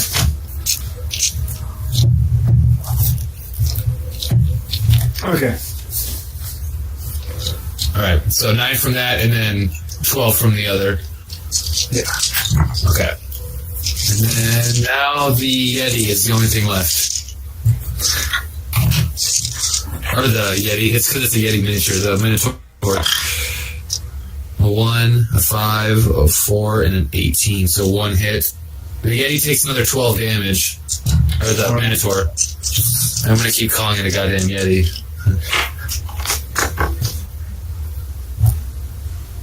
And that is all of their turns. All right. So it goes to August. Or, Beerwin. August, you're just not close enough for me just yet. So what I'm going to do is I'm going to move 30 feet closer to August. I'm going to take the attack of opportunity. You said 20 feet? 30. Oh, Oh, no, sorry, 20. 25. I only have a 25 feet movement. Yeah, he's 30 feet away. Okay. I'm going to hold my action so that when August gets near me, I will cast heal on him. Okay. Sounds good. The Minotaur is going to about face and turn to these other goatmen going, I've already destroyed your leader. All that leaves is the plebs. I'm just going to strike on them now. Okay. 17 hits. Yes, it does.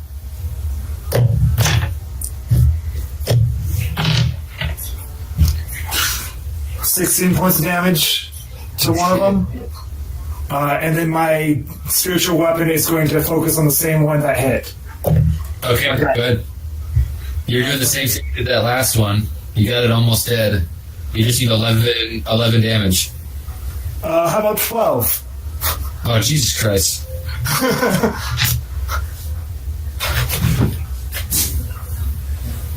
Boom. So 13 drops, and there's still 3 of them surrounding him. Yeah.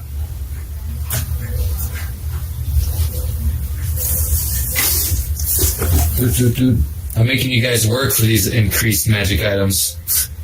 Right? Okay. Now I you got your whole basically see I have like glowing hand. I'm just like going for a high five. Like, come on, tag me. Dude, I'm going to attack you no matter what it takes. Taliesin. Shoot spear when August can't heal. No. Yep. I'm gonna shoot Benwin. Oh, him? Yeah. Fine. I'm not him. Well, I'll shoot an arcane arrow at the Minotaur, so I can get that everyone in there. Can you negate people at all?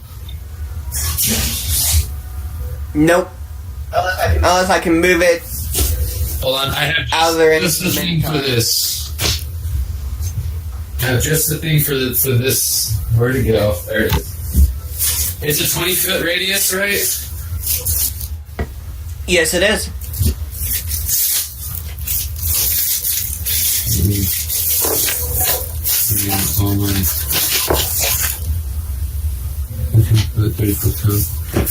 Where am I going to? So it's going to be 2. So right there would hit all of them. Almost hit your wolf and almost hit the Minotaur, but it wouldn't. Alright, I'll shoot it there then. Okay. Everyone needs to make a death saving throw. And there's 5 people, so 4. Okay. And what's your DC? 16. So Does the one Minotaur made it. 1, 2? No, he's out of it. One made it. The one closest to you, number 7, made it, but the 3 closest to the Minotaur did not. Alright. Well, 16, 1, and 11. So again, let's see how much damage these fuckers take now. So as you launch, you guys see him shoot one of his familiar bright, light force arrows, and it hits into the center of the lava and seems to almost sink in a little bit, and then just explodes with an arcane like repulse, kind of spreading lava everywhere.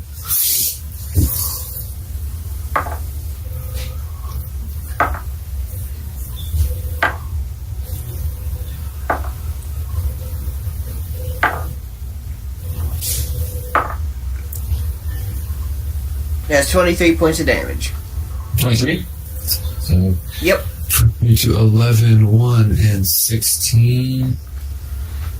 6, 8, 23, 5, 9.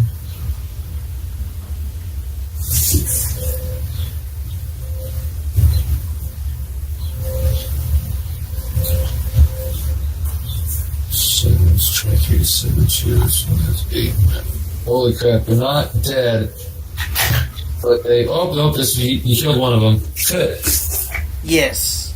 One by the Yeti falls, but the other ones all seem to take the repulse and kind of buckle and almost fall to their knees, except this one for 7. But this one dies. Alright. And you see the Minotaur kind of like pick it up by the throat and shake it like up in the air like a trophy. Alright, for my last arrow, I'm going to hit one of them next to the Minotaur again. Okay. The half Yeti, half Minotaur. Yeah.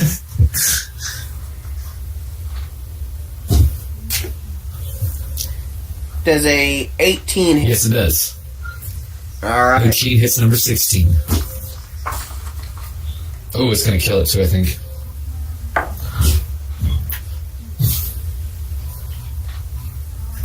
$15 points. Yep, that takes it out. 15 makes it at 100. That 10 brings it to 110. Boom. Alright, then my wolf shall attack the one next to him. So Rebel will continue to destroy 29.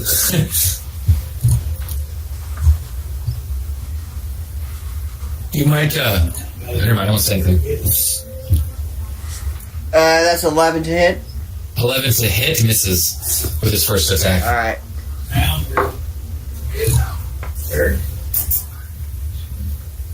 25 to hit. Yeah, definitely. I'm gonna make his save. That hits, and he fails his save. He gets a 12. He falls down to the ground prone. Alright. And so,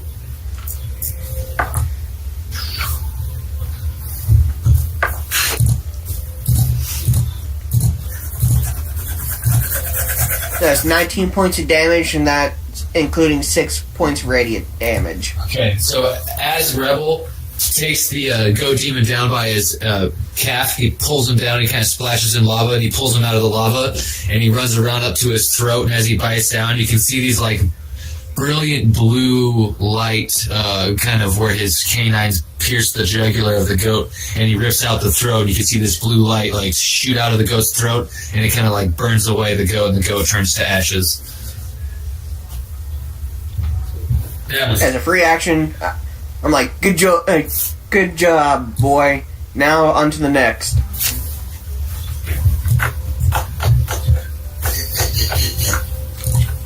Someone get that dog a biscuit. No one bites August but your wolf. Yep. And that would be... That's all I can do. Okay, yeah. Then it goes to Eigen. Eigen falls in one knee, getting tired of casting so many spells in quick succession, and he waves one of his hand, and three light shows up, and all of them go to this one closest to us, closest to the cliff. Okay, number 7.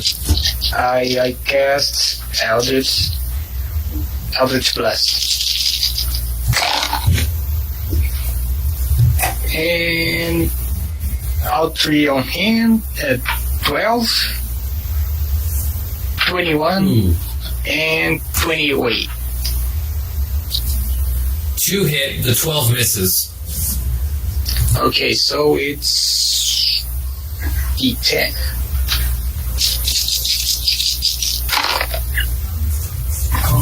Oh ho! Your Eldritch Blast pushes them 10 foot back for each one that hits them, right? Yep, and at Okay. my charisma, just a quick checking, but I guess it's charisma. Oh, this is gonna be so cool. 14, 19. 19 damage? Yeah, just checking. Yeah, yes. 19. That's it. Oh wait, Agonizing Blast says that I add my charisma to the damage on a hit, but I got 2 hits, so I double or just one time. You added twice. So it's 10. Okay, so it's 24. 24 damage? Yep. 24 damage will put him down. 14, that brings it to 11. Yep. So I think it would have killed him either way. So you actually, how do you want to kill him? Actually, I don't see because I was falling on my knee, tired, so I guess I push him into the lava and I do so much damage, his defense against fire doesn't work anymore, and his body starts to get consumed by the fire. Alright, let's go. And from the other side, since he crossed the river of lava, you see a goatee, and then you see just flaming bones on the other side. As a wise man once said, everything burns. You just need to make the fire hot enough.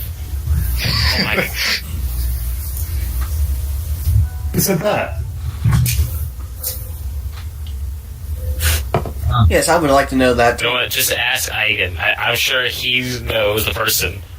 Or the bull that he just killed with fire. When it's literally almost immune to fire. Let's pull a dragon. A dragon probably said it. It's gonna go to August. Or wait, were you done? Eigen, on your turn? Was that your whole turn? I'm just gonna recall my imp, so Okay. he starts coming up to me. Okay, I moved him 10 feet for you. Okay. Yeah. Alright, then it goes back to August. August kind of like he's a huge sigh as he sees he's finally getting range, and I'm going to give Spear and Art that high five. And when you do, you get 70 hit points. Hold on, I might not make it there. Oh, What? You're moving away from an enemy, and he rolled a 17 plus 7. It's a 24. A 24 hits you. Yep. So that's 15 plus 6. 21 damage.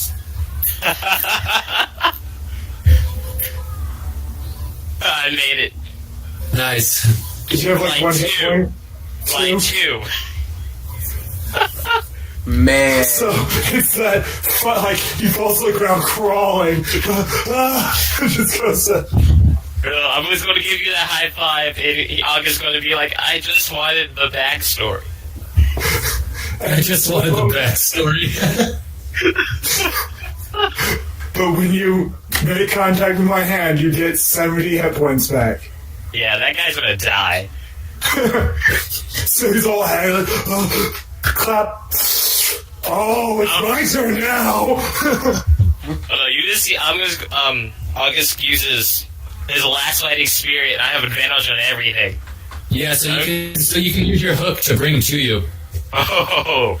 And doing that would give Rebel an attack of opportunity. So if any of these hooks work and he fails the save to go towards you, Rebel gets an attack. Yeah, you just see like August gonna like hold up, like kind of climb up you, get settled, but then just turns around, no words, just shoot blindingly fast, throws the hook, and then starts pulling that guy toward him. And I get I feel like we're advantage on this. I have advantage on this because every attack.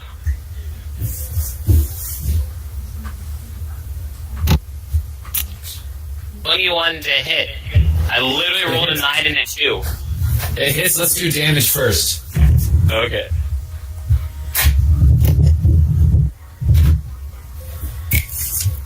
Is this technically a two-handed? Actually, no, it's not. Fine. No, it's not. And I use strength for this, right? For your for the damage, yeah. Yeah, 12 damage then. 12 subset 0, 6, 7. All right, now go ahead and make your athletics check. I swear to goodness, dice. If there's any point in time where I need you to work, it was obviously now. Wow. Okay. Yeah, that didn't work. I got a 13. Well, he got a 13. So Well, it goes to the only defender. difference. Yeah, well, I rolled a natural 1, so you know. Oh, okay. So he kind of holds on him for a second, and then as it rips off and does its damage, and then he looks at you and kind of does this weird sign where he takes his hand and kind of rubs it under his chin and goes, meh. It's telling you to fuck off. August just takes a second and just stares at what he's seeing. And then he's gonna throw that again. Okay. 23 to hit. Yeah, that definitely hits. Do damage first. 15 damage. And this kid's gonna Okay. die. Yeah, Rebel is probably gonna rip him to pieces when he goes by. 20. Oh, he got a 2 on the dice. Yeah. So, that's an 8 total. He gets pulled towards you. As he gets pulled and goes through this square and leaves, Rebel gets an attack.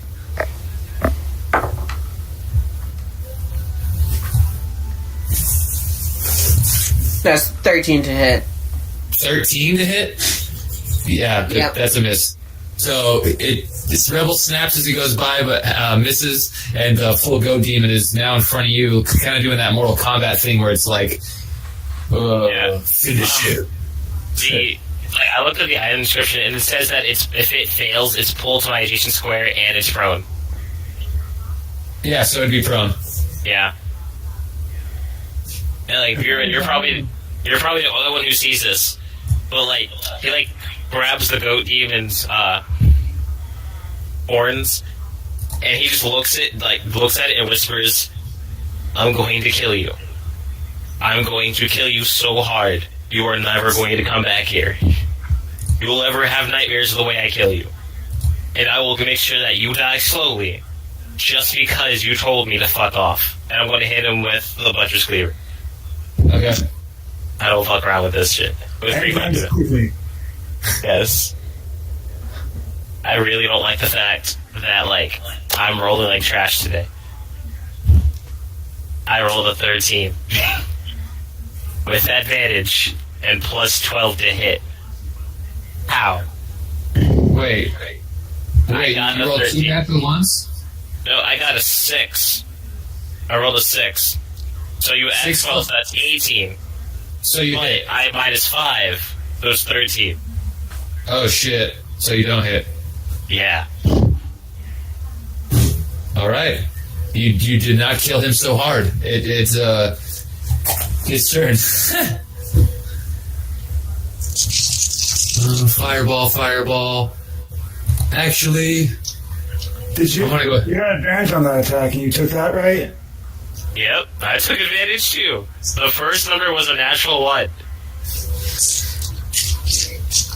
Man. I don't know what to say. Every time I Kyle. keep the least be cocky. Yeah. your Minotaur Yeti gets an attack. All right. Wait, 24 hits. yes, it does. 18. That's 22 points of damage. 22 points of damage. Yep. It's number 11. Oh man. Pretty close to Almost. that. It's like bleeding out and kind of like falling over and like trying to get back up and get to its feet and run more and fall back down, get back up. It's like it probably has like maybe 1-2 more hit points. It was in the same situation August was running at you. Oh, Ben.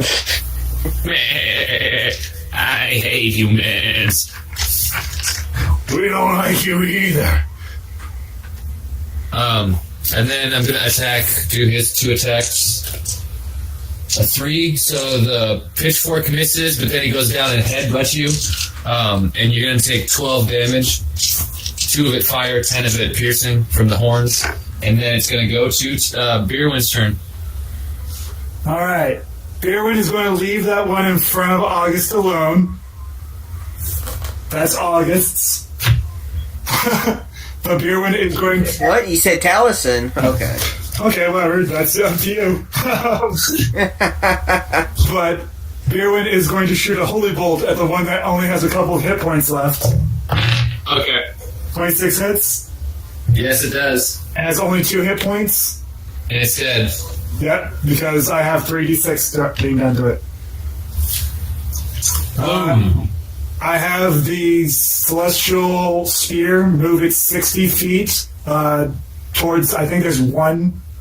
I can't really see it because it's being blocked by my cameras. That one more goat person on the ridge. On the ridge? Yeah, Oh, he's the one that's running away? This yeah. I'm assuming that's more than 60 feet. But one? Yeah, there's only the left. yeah, the one out with your right arm. Oh, okay. The other one. Not the one in front of August, the one in trying to run away. That's this one. Yes, Okay. that one. I was going to have the spiritual weapon move towards it. It can only move 60 feet. So it gets right next to here's gonna be the brown one. That's your weapon. Okay. Unfortunately, I can only move that far. Yeah. And with the Minotaur, I just tell it, get our anvil, as you wish. And it moves over to the anvil and basically grabs it to pull it up.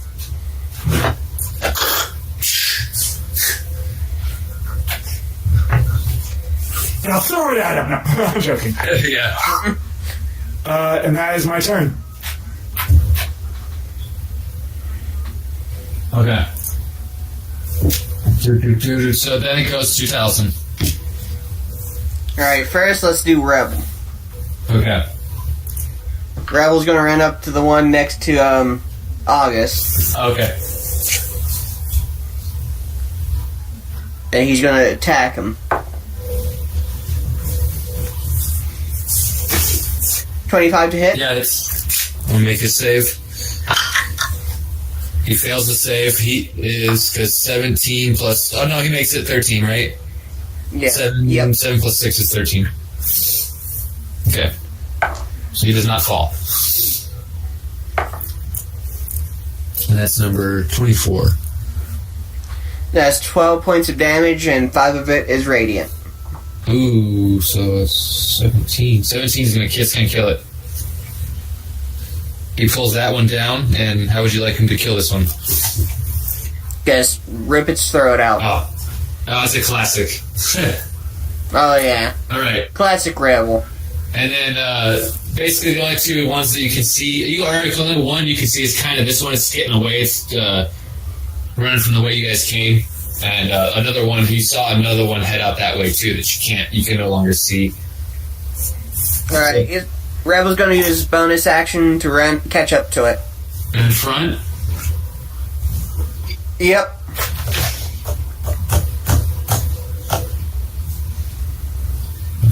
And what's his move speed again? 60. Okay, so that's 120.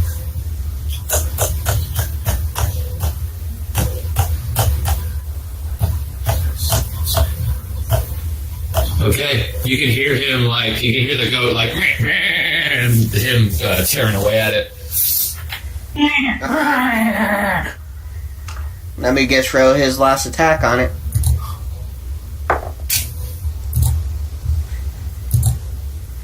$24 to hit. Oh yeah, okay. What number is that? 20? Okay, that's number 20.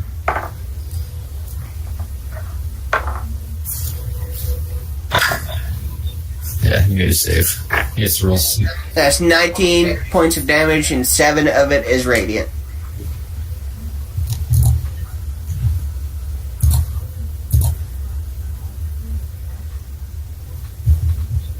Holy crap, okay, 6, 20, 26, 13, carry the 1, 53, holy shit.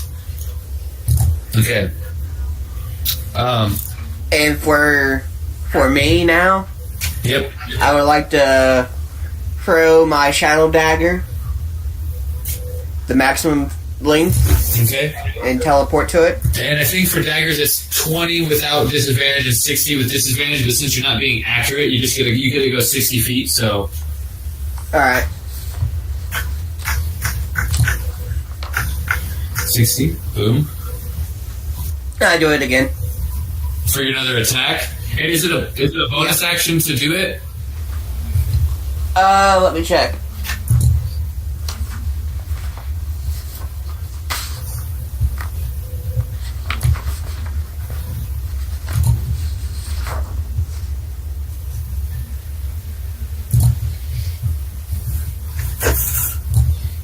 Yeah, no. Actually, no. Okay, so you can It's a just do it. bonus action to hide.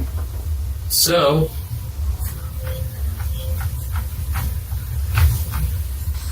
Boom, you can go here, and that's with your 2 attacks. Alright. What do I see? You see him basically attacking one of the goats, and the other goat is trying to poke at it with its pitchfork, but doesn't seem to be doing anything to it yet. Alright, then... You still have Yeah, the bonus bonus action. action, right? So if you want to prepare an arrow with a spell and use your bonus this turn for next turn, you can.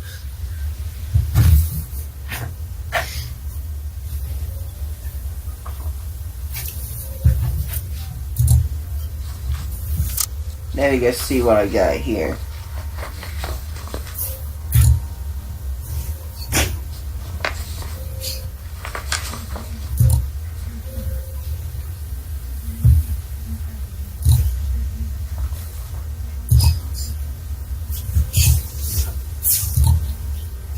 How close am I? You are pretty close. You are 10 feet away from the goat. I'll move up right next to it. Okay. Then use that scimitar I have, because I can use a bonus action to attack. Nice. Just had to look over your gear, right? Yeah. What's a bonus action? I know I have something here. Yeah, that does a pretty good Alright. range, too.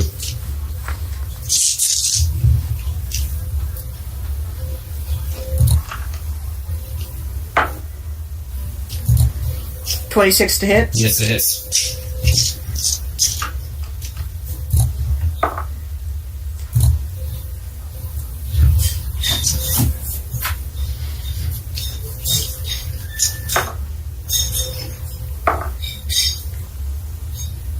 17 points of damage. Alright. And then that's your full turn. You literally exhausted every little ounce except your move, I guess some of your movement in that. Okay. Yep, that's all I can do. And then it's going to go to August.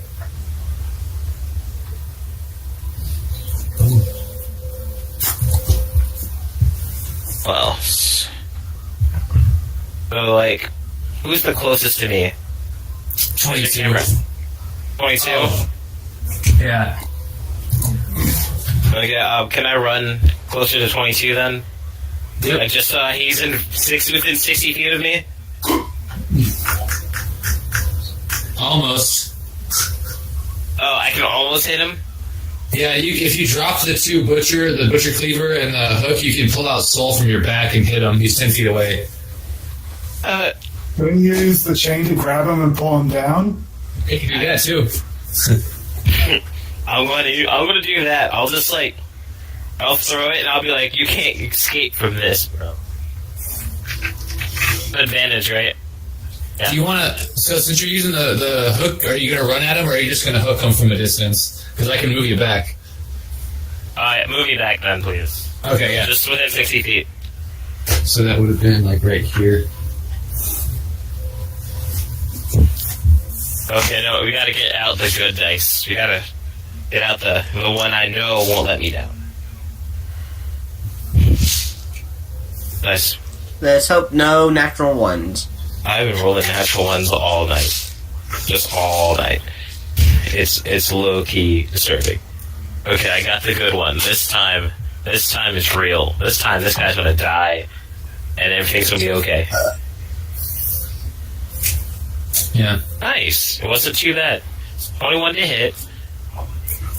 Nice. I like that. So he obviously got hit. 21. Yep. And then 11 points of damage. That's 20. 11 points of damage. 8. 20. Now I'm going to make his air athletics check.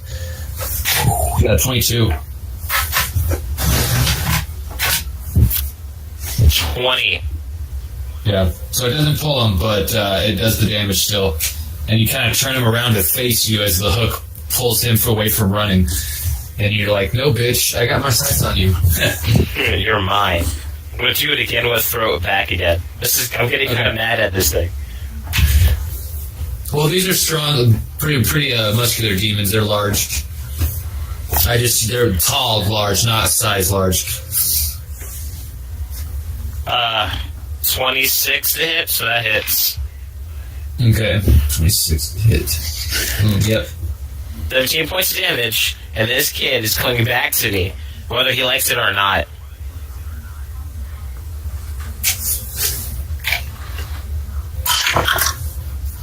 He got a 12. 14. Oh, barely, but yeah. As you go to pull him, you see him kind of like try and grab this little wall right here. And he's like, no. And he's now prone in front of you with one more attack if you don't action surge. I'm going to hit him with like the overhead chop, like, it's. That is like, remember last time? Yeah. Okay. With Great Weapon Master. This kid's going to die. What the hell? You keep saying everything's gonna die, but I think only one thing has died so far. Two things. So I doesn't rolled. want him to die just so I can have the Minotaur walk up with the anvil and just drop it on top of the goat and kill it. I would actually do that. I rolled a 7 and a 3 Plus. Ouch. plus 12. That's 19. But minus 5 is 14. Doesn't hit. Man. It's okay, the spiritual weapon's right there, and it's the demon's turn. Rebel and Taliesin both get an attack opportunity. No, fuck that. No, I'm going to kill this fucker. If it You're kills... not attacking that one, so it's okay.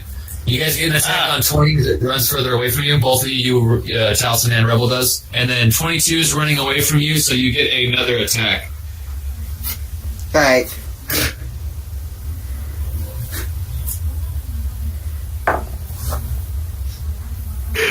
I was gonna say, since Rebel's next to me, do I get an advantage?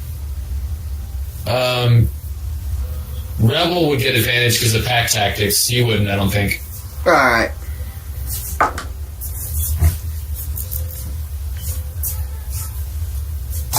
Cutting 5 to hit. Yeah, 25 hits. Alright.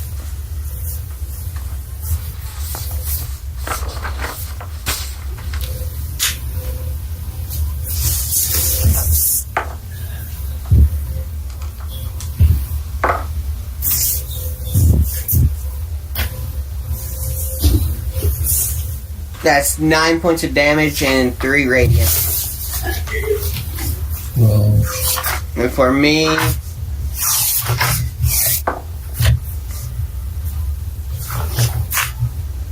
are you using Rakanishu's blade again? yeah. Okay. You're welcome for that sword. Thank you. It's helping a lot. Actually, no, I'm going to use my Shadow Dagger instead. Okay, that's fine. That's 15 to hit? 15 to hit actually misses.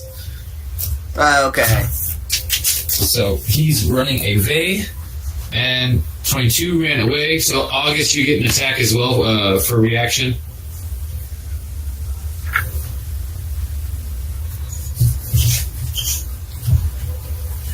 So depending on what you choose to attack with.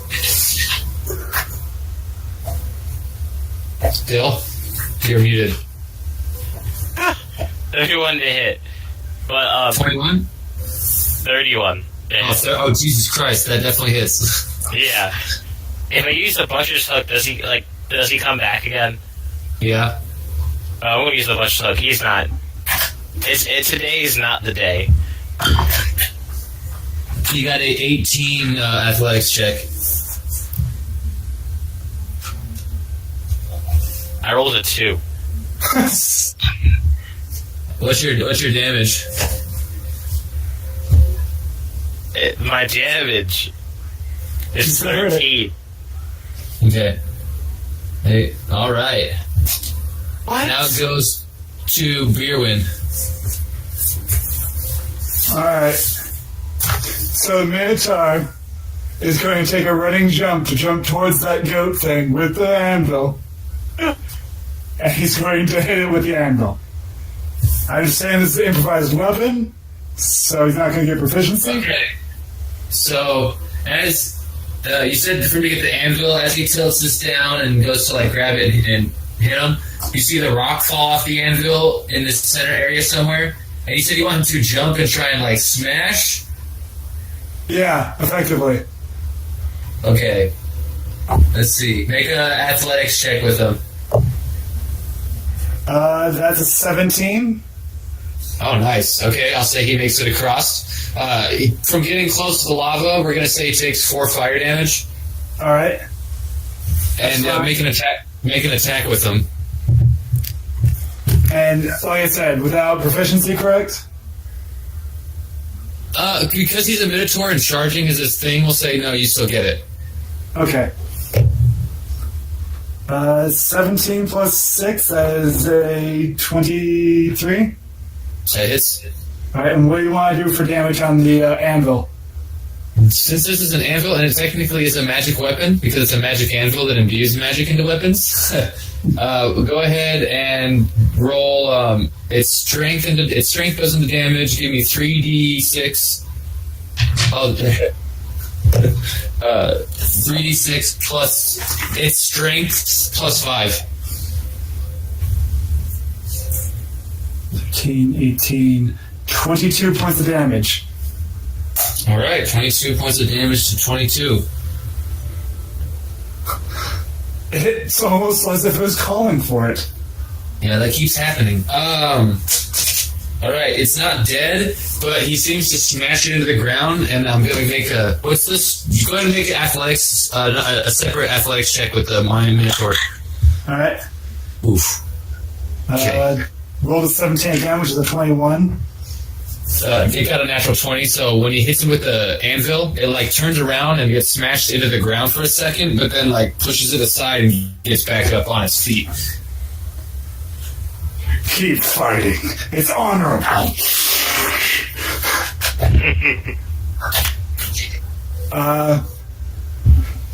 And then my celestial spear is just going to go straight for it as well, because that was its last command too. Okay, then yeah, it's just going to fly right into him. Go ahead and roll an attack and damage. 17 to hit. Boom. Or, Yes. 27. And maximum damage of 13. 13. Ooh, still up barely. The spear is stuck in it, and it's trying to like back up and get away from you guys. But it's what's the reach? What's the range? The reach on the Minotaur? It's large, but it still has only a 5-foot reach. Okay. We'll say with this using the pillar, it's got 10 foot. Okay. Just for future reference, and then I am going to move up and blast it with a holy bolt. nice. 29 hits, 6, 10, 15, 20 points of damage to it. Boom. How do you want to kill it? So, after the Minotaur smashed into the ground, it kind of bounced up, and it was like, it didn't get pinned down. The spear then goes into it, kind of giving it that, like, I'm stuck in the air, kind of stabbed down. And it kind of looks over, just like, I'm going to get out of this, try and pull out the spear. And I just walk up, go, hang. Ithriel doesn't have plans for your fate anymore, and fire right into its head. Nice.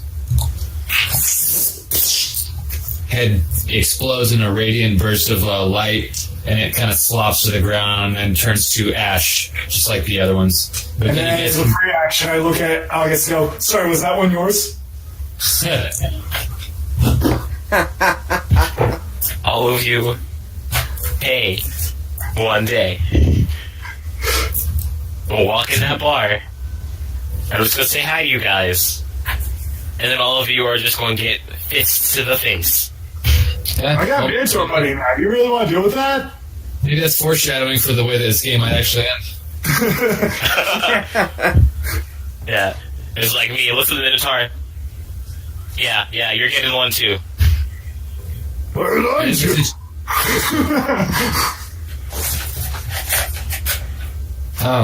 So you guys can hear like a wolf going crazy and swords clinging in the tunnel where you guys came from now, and it's going to go to Talison's turn. Alright. How far away is it? It moved, it dashed away from you, so it moved 60 feet away. Alright, I'm gonna get my crossbow out again and take my 2 attacks. You're after Taliesin.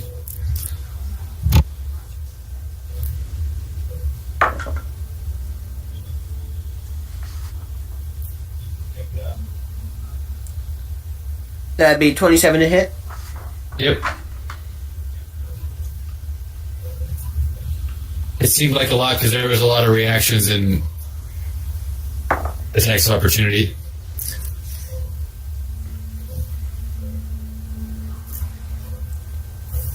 That's 11 points of damage. 11? Yep. Okay. On this one, I'm going to take a sharpshooter shot. Okay.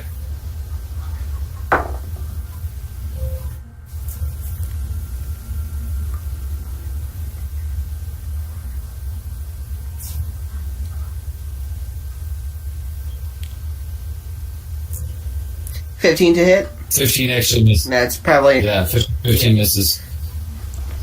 And Rebel's going to run up to it and attack it. He'll get 1 with the dash. Alright.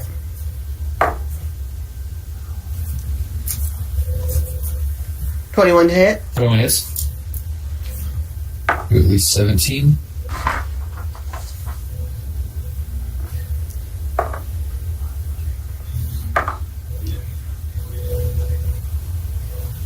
$17 points of damage. 6 of it is radiant. So, Rebel gets another kill. He's gotten 3 of these things so far.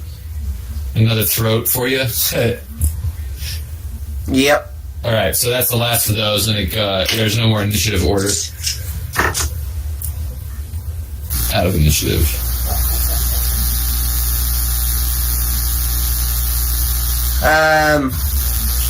I guess Pat, Rebel, good boy. Done pretty well out there. Let's go talk to our friend August. He actually, when you say that, runs, sprints away. He seems really excited, he didn't get hurt at all, and he feels amazing right now. And he kind of goes up, rushes up to you, August, and kind of runs around your legs and looks up at you. He kind of runs around, when a dog gets excited and they kind of run around the yard. He kind of does that in the area just around you guys. So August, did he kill all of them? Don't even start. Just don't. Wait, that was a no? Oh, man. I can't tell you why I hate demons, besides the fact they're demons. You know what, man? On a scale from 1 to 168, I still feel good enough to beat the crap out of you right now.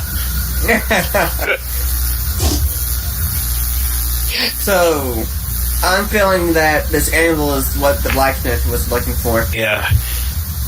Might want to take it back soon. We came to the horned ones for another almost an hour, so we can use him to carry the anvil back. Awesome. Alright. I walk up to where that. Isn't there something? Yeah, that stone. Okay.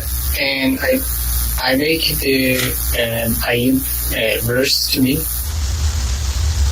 So Okay, so out of the initiative order, your imp makes it to you in a couple, seconds or whatever, 15 seconds, and it's carrying the large stone. I'm gonna put in my pocket and let me see. Throw a coin. I will remember when I get in the town. Okay. Let's see. How are you guys getting back to town? Are you leaving through the caves, or are you just popping a town portal? Which would be safer? Because I do remember you saying something about Hollow's gone. Yeah, the hollow in the city's gone. That's true. So, would it be safe to pop a town portal? Yeah, it would be safe to pop a town portal, definitely. That's usually the safest bet, but you could walk back and possibly keep an eye out for other, encounter other things. Good or bad. Alright. Once we get back, I'm training. To not get hit as much? No, to hit more. Alright. Oh, August, we love you just the way you are. Yeah, sure. Yeah, just pop the town portal. Alright, who's gonna pop the town portal? I saw the town with 18 of them, so I might as well do it. Oh, what? Almost full. What do you mean, what? You have 18? I have a tome with 18 scrolls of town portal, yes. Hey. I bought it near the beginning of our adventures. And don't Don't tell me you're forget, losing your memory. don't forget, August, you do have Wirt's leg, and in the back of your head, this whole encounter, you hear the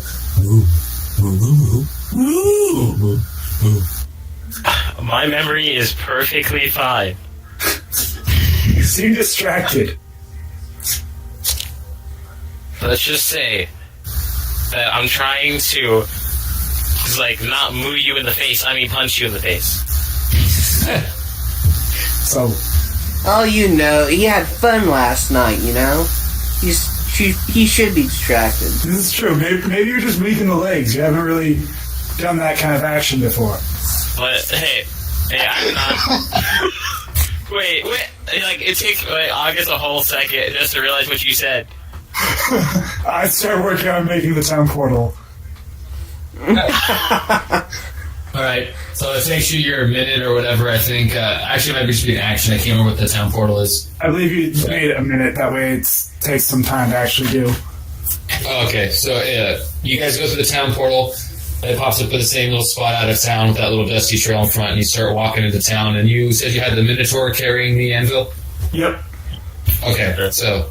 I come through the portal going, everyone, it's okay. There's going to be a bull man coming through as the Minotaur comes walking out. Okay. So you're a little out of town, and when you say that, there's really no one out there but Pepin beating his carpet out, his rug out, and he looks over at you. And he goes, And then Griswold comes around one of his building and looks at you, and he's like, "Did you say a goat man? What did you say?" Not a goat man, a bull man. Oh, so first you bring the undead goat man, and then you bring your bull man into town. Well, he's a celestial bull Crazy man, fool. if that's a consolation. Yeah, it's A special holy. bull man? Yes, one of holy inclination. And as you're saying that, it steps through the portal behind you, like towering over you, with holding the anvil. It goes, "Oh, Jesus Christ! Oh! I am the king of the horned ones. Greetings, mortal. Hey, Is that what I think he has? Is that really the anvil? If they Can I answer, see it? Yes, it is. Can I see it? Who's talking? Is this the blacksmith? this is Chris. Yeah, it's Griswold. Yeah, okay. Then I'm like, yeah, sure. Okay. Put it He like in. walks up. Big guy. It's me. Just give him the goddamn anvil. Yeah. would it help if I told him that I decapitate him if he didn't? The boss just looks at you, walks over to Griswold and hands it to him, and he's like, "Oh, thank you, bull man. And well, if you follow me over to the shop in a little bit, I can see what this anvil has in store power-wise. I've been really wanting to make something with it." And he kind of takes it back, and he kind of looks like a kid with a new toy. And then immediately you almost hear, ting, ting, ting. It's a different kind of ring. It's more energetic. So, I'm going go over there, but Over where? I'm Which are gonna point at the Go blacksmith. back. I'm gonna point at the blacksmith shop. I'm gonna be like, I'm gonna go over there.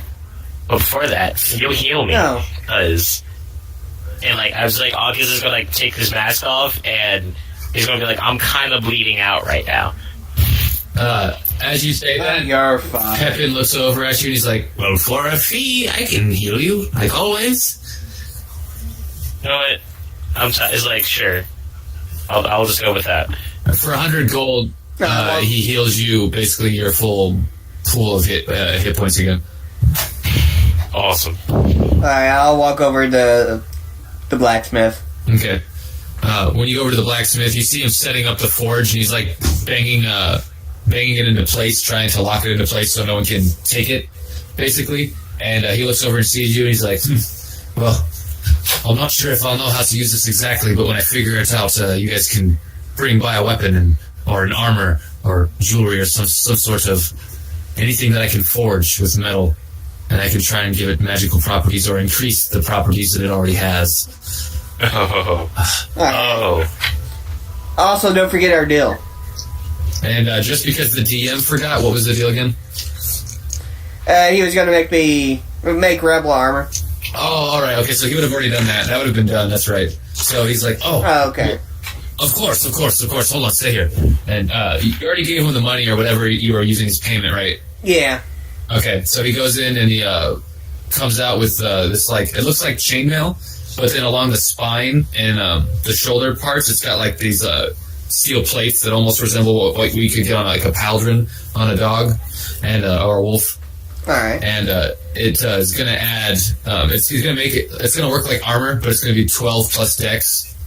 So whatever his natural armor is goes into it in his dex, but his base will be 12 plus that. So his armor basically goes up by 2. All right. That would be 20 AC. This man said the wrong thing. Yes.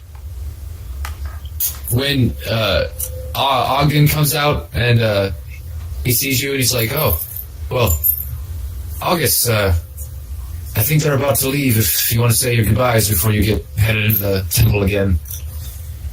Okay. I'll walk in, like, covered in bandages.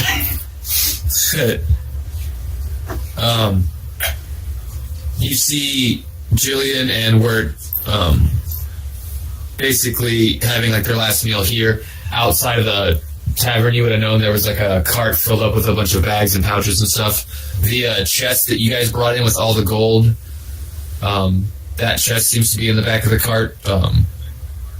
And they seem to be saying, eating their last meal, getting ready to leave. When then Jillian sees you, she goes, "Oh, August, I was worried I wasn't going to get to see you before we left, but we got to get going before the sun goes down today." That's okay. I'm gonna miss you guys. Yeah, well, would you like to have a last meal with us? Yeah, sure. It's like I sits down gingerly as try not to open any of the wounds up again. And I want the first As you sit down, meal. Ogden brings you over a meal, some hard bread and some cheese with a little bit of roast beef type meat. Just a bunch of shavings mashed together and cooked. Wirt kind of looks at you and he's like, I'm really glad you guys took me off of that path. I could actually have a life now. I'm not just going to wither away here. I think I'll be ever indebted to you guys for that. It's okay, don't mention it. Just, what heroes do. Yeah. Well, I didn't think heroes were real until I met you guys. And it continues to eat. Though I will probably punch all of them in the face at some point, so you might know them for long. He laughs. Oh, I guess just gonna sit there and kind of talk with him. I don't know. He's Okay. Just regular base chit chat. I'd like to go to talk to Adria Okay. about the stone. Okay. When you go across the little bridge in the outskirts of town to her hut, you see her this time, and this time, she now has a crow much like yours, and you see the crow kind of fly up into her hut. And when you get into her hut, she welcomes you, and she's like, "Oh, welcome, Warlock." You see her crow has shape-shifted up on the top shelf into a spider, and as you get in, you can see a spider looking down at you from the top shelf. And she goes, "What have you brought me along your travels?" First off, what is this demon doing here? And also, Shadi is never with me when I go to visit Adria, just because Okay. I imagine she would recognize. Okay. But I ask about the demon. She goes well, every good spellcaster has their familiar. It helps them, aids them. We need our eyes and ears to learn all we can about our surroundings. What did you learn? Well, I learned that the demon of presence on the surface has receded. For what reason, I do not know. It could be bad, it could be good.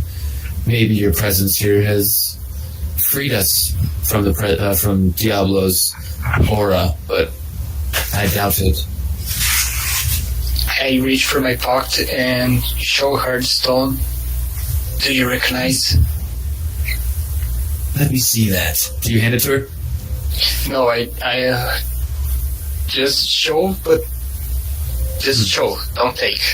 She looks and she goes, well, I don't know what I can tell you if I can't identify the stone, but I heard rumors of a stone that supposedly fell from the sky, and some king was going to forge a ring out of it, and people have become obsessed with that tale. But it probably holds great power. I do not know how I could use it, but I'm sure anyone can tap into it if they want. Good to know. Better to keep it safe. I'll keep it with me. Was that in possession of the demons?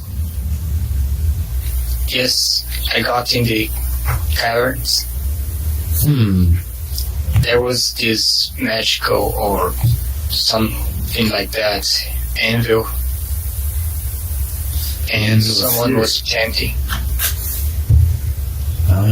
As the chant goes, it starts glowing more and more red, but then stopped because a bull got the chanter. Huh. They might have been using this as some sort of magical forge. The more weapons they forge, they might have been able to summon a presence after a while. That seems like all they're doing is trying to bring Diablo back with any power source they can. Taking them away from them will definitely succeed in your goal of stopping them. Or at least handicap them. Do you believe we can get rid of Diablo? I think that's a fool's errand, but I'm curious to see. I hope you are on our side. I'm on no one's side. And I leave. Okay. I gonna head for my wagon. Alright. I just act like I'm hiding the stone there, but I gonna keep with me. Okay. So as you're walking by, you see Griswold talking to Taliesin and then Rebel and kind of putting armor on his wolf. And as they're chit-chatting, you hear him ask Taliesin. So Taliesin, you hear Griswold ask you, you found the anvil. What happened to the stone? Any luck with that? You know what? Can I recall what happened to the stone? Go ahead and make an intelligence save because it was in the middle of combat, and you might not have seen what happened. So this will. All right. So what type of roll again? Guess straight intelligence. You can do a save if you're proficient in it, but I don't think you are because you're a ranger. So just intelligence. No. That's a 15. 15? From what you recall, you think that maybe the imp took it off the altar, but also you distinctively remember the Minotaur grabbing the altar and using it as a weapon, and possibly the rock fell off onto the ground somewhere. So you're not 100% sure, but you could see it. You could tell Griswold you definitely found it. You just gotta go back and be like, yeah, Griswold, hold that thought. As I look around to see if I can find my friend that has the imp.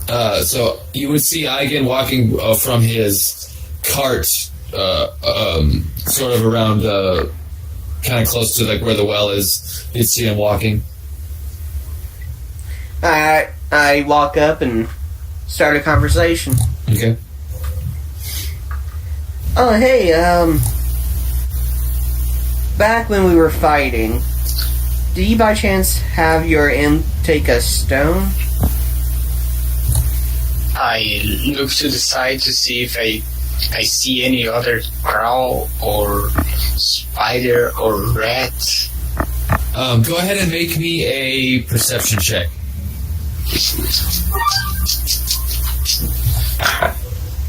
Oh, okay. 9.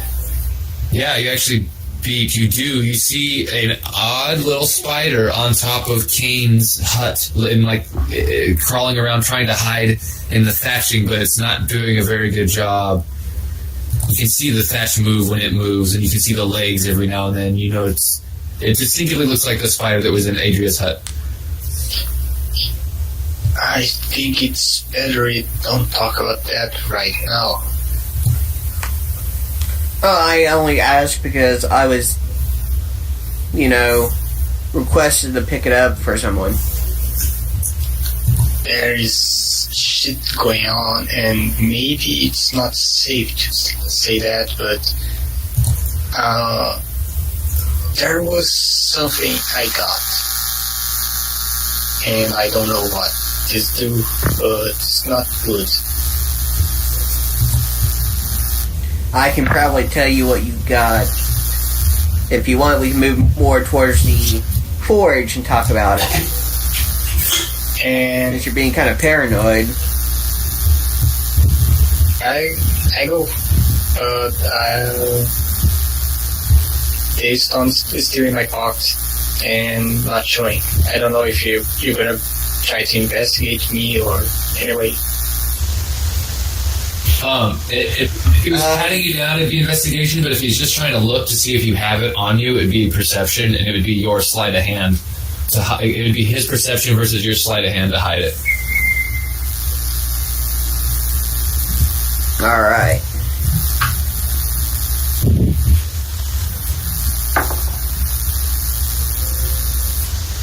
That will be a 20. Net? No. Modded 20. Oh, I got a net 20. So it's 21. 21. So again, go to the defender. You don't see the rock on him within his robes anywhere, but it's hard to tell because his robes have that weird flowy wraith-like visage on them, so it almost seems like he's part, incorporeal at times when he walks. So it's hard to see in there. So, is he trying to say he doesn't have it, or? Is that what you were saying, Igan? I said I may know about something, but I don't know if I have. Okay. Anyway, I can probably do an insight check. You can do insight. He's trying to be vague about, because he doesn't want to give information to Adria. Yeah, that's nothing. That's like a So 11. to you, he's coming off as like a strange, like maybe he doesn't quite understand what you mean by, like, maybe he doesn't know what rock you're talking about. Maybe he's thinking of something else because he seems a little confused with the paranoia. Try to look around, see if there's anything I can see that could make him paranoid. Perception. Alright. And are you just standing around with him still, Igan, or do you start to walk off and go anywhere? I gotta head to the forge. Okay. Actually, I'm going to... Where is it? Use my primeval awareness. Okay. And I can use the action to sense if any aberrations, celestial, dragons, elemental, fae, fiends, and undead are... There is... how close is your familiar, Igan? I'm gonna let him stay in the wagon. So Okay. You get close to him. you get two fiendish presences. One is by the wagon, and you can clearly see his crow. And you kind of already know because you were shown that that's an imp. and then you see like this presence in the thatching above Kane's roof. It keeps kind of moving around, trying to get like a view on you. That seems like you can't see necessarily what it is, but there's definitely another fiend there. Alright. If you make a perception and you spot it, I'll know that you could make an attack. It's within range. Alright. Is this with advantage or disadvantage? Just regular, or just the perception is regular. Alright.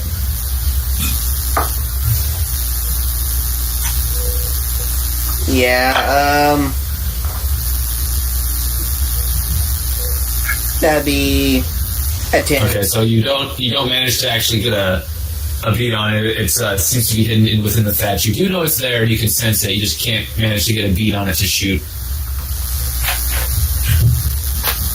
Who else is around me? It's you, Griswold Rebel, and Eigen, and I think August is in the tavern pretty close by with eating, and then so is Beerwin, I believe. Did Beer? Haven't gotten to me yet. You haven't got. So where would you be then? I was actually going to have me and the Minotaur go back through the town portal and search around the area. Oh, okay. So then I'll come to you in just a sec then. I was gonna say I was gonna catch Benwin or Beerwin before he went through the town portal. I'm like, hey, I need your help with something. Alright, what seems to be the issue? I'm sensing a demon in the town right now. And it's not our little friend Imp. Because at that same moment that you say demon, he looks directly at Egan, like, yes. No, not him. It's in I almost there. whose roof? It was Is there sensing a second demon in the prison? yeah. I not trying to give it away, just kind of nudge to where it is, or at least the location where I'm sensing it.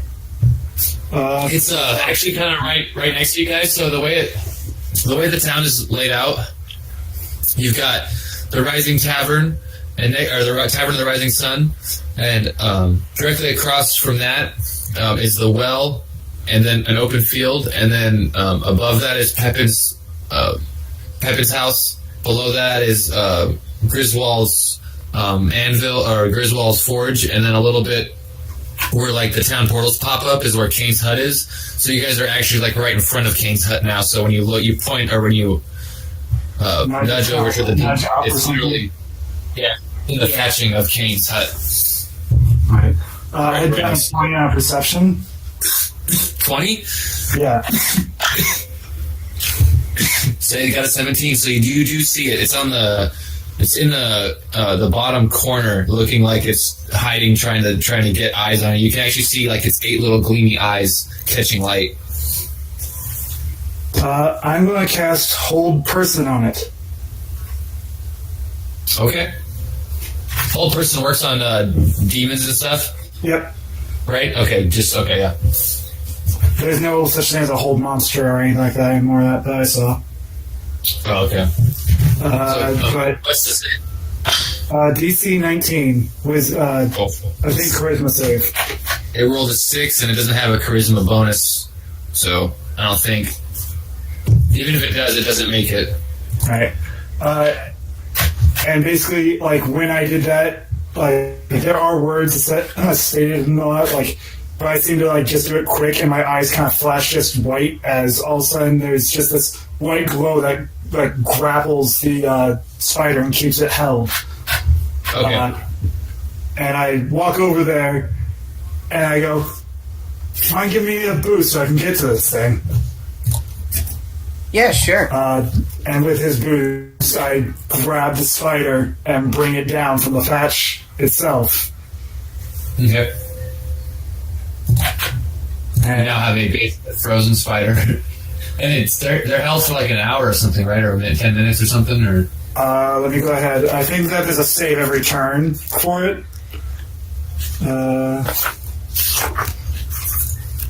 What person? What person? It's concentration up to a minute. Okay. It's a wisdom save, not a charisma save, sorry. Same way it would have failed.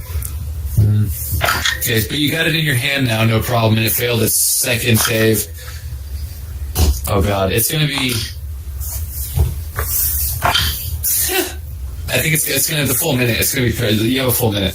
Okay. Alright. Well, now he just kind of drops it to the ground, and he just makes holy bolts and just blasts it until it's dead, because he doesn't know what this demon is. So he's just going, Oh, fuck it, I don't want this. You just drop it on the ground and start blasting it. Yep. It's gone. There's no way it's gonna stand up to a 16th level freaking cleric, so. And now we only have one demon in town, and Yeah. Wickard already plans Adrian's on familiar has been vanquished. I thank you. I'll let you go do what you would. Alright, well, the town portal's going to disappear because I'm going back into that area to find out if there's anything left behind other than just this anvil. You can open another one as soon as you go through. Yeah. Actually, speaking about that, I think our misty friend, or magicy friend, has a stone. Not too sure. It's kind of hard to read them. Well, King of Horns also said that stone dropped when he picked up the anvil. So I'm going to... Let me go talk to him. He went over the forge. I do. You go talk to Egan, I'll go search the area, I'll be back in 2 shades of Land's Lake. Alright. Be careful, my friend. I'll have a Minotaur with me, I don't think I'm going to be running into too much trouble. Oh, you never know. Diablo might just pop up out of nowhere. Then we're all doomed.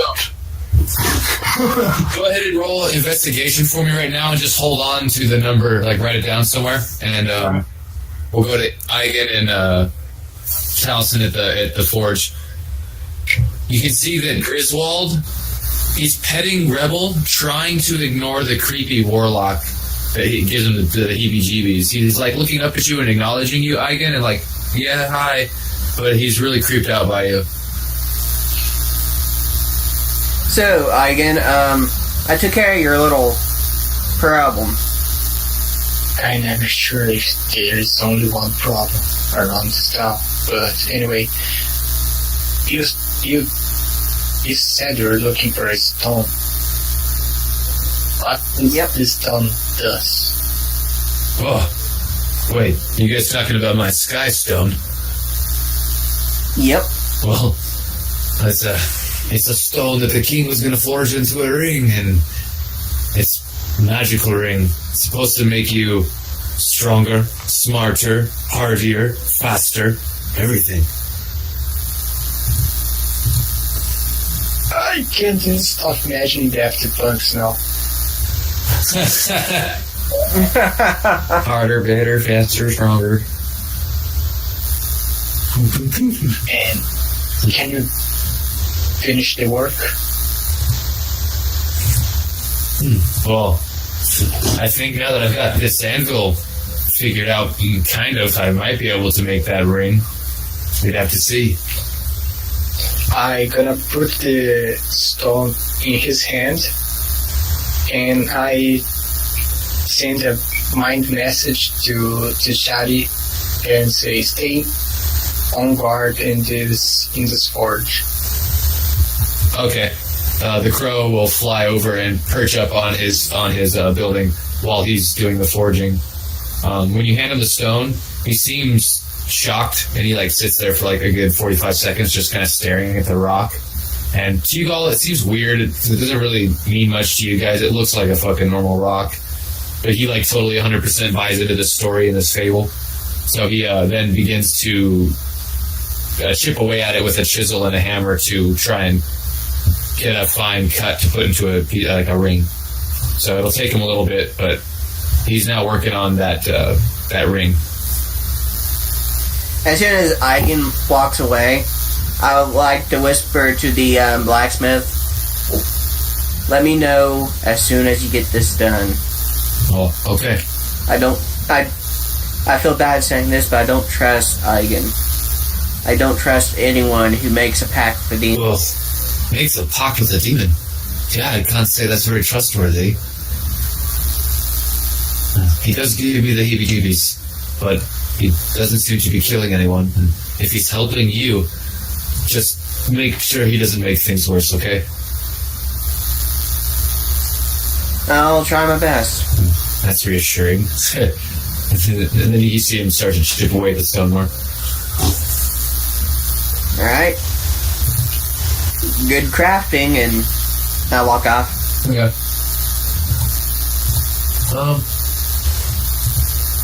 August is still just eating. So, what was your investigation? So, my investigation was terrible. I rolled an 8, but the Minotaurs was amazing with a 20. Oh, nice. So, you're kind of like wandering around. You search over the area. You don't find nothing. The Minotaur searches over the area. He doesn't seem to find anything. He finds lots of rocks, but none that you detect have any magical presence to And I them. would turn on detect magic. Yeah, and you focus on it for the time. And there doesn't seem to be any magic rocks, but as you were using the detect magic and kind of looking around, up in the corner, in the very far corner where there would be furthest away from the lava, there's like a puddle of moisture, and next to this moisture is this large cluster of black mushrooms. That's strange. I'm glad I And they got are- a nature roll. The detect magic would show them up very lightly. Oh, can I do an Arcana roll instead then? Yes, you can. 35? Oh, Jesus. This is a very, very, very... So you recall the warlock saying that, he's here because he collects alchemical ingredients. That's the only reason he's here. But, this happens to be like one of the most potent alchemical ingredients known to researchers and scholars. Can be used in almost any potion, in certain ways, in certain amounts and degrees to enhance the potions and make them even better. Well, these would be useful to collect. It's like garlic; it goes good with everything.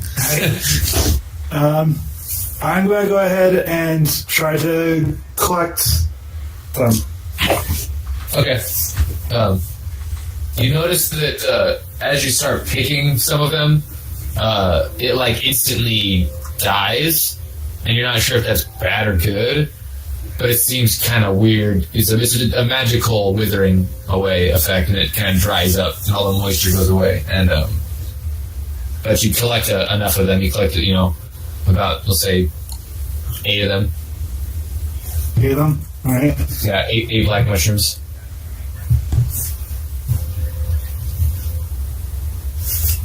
And does my Minotaur find anything specific?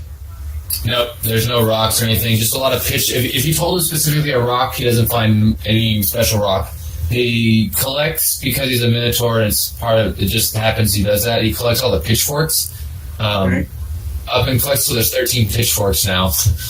But that's about it. Alright, well, doesn't look like there's going to be anything else in here. Guess going back home is going to be the only plan we got, and I start making another town portal. Okay. So make a town portal, go back to town.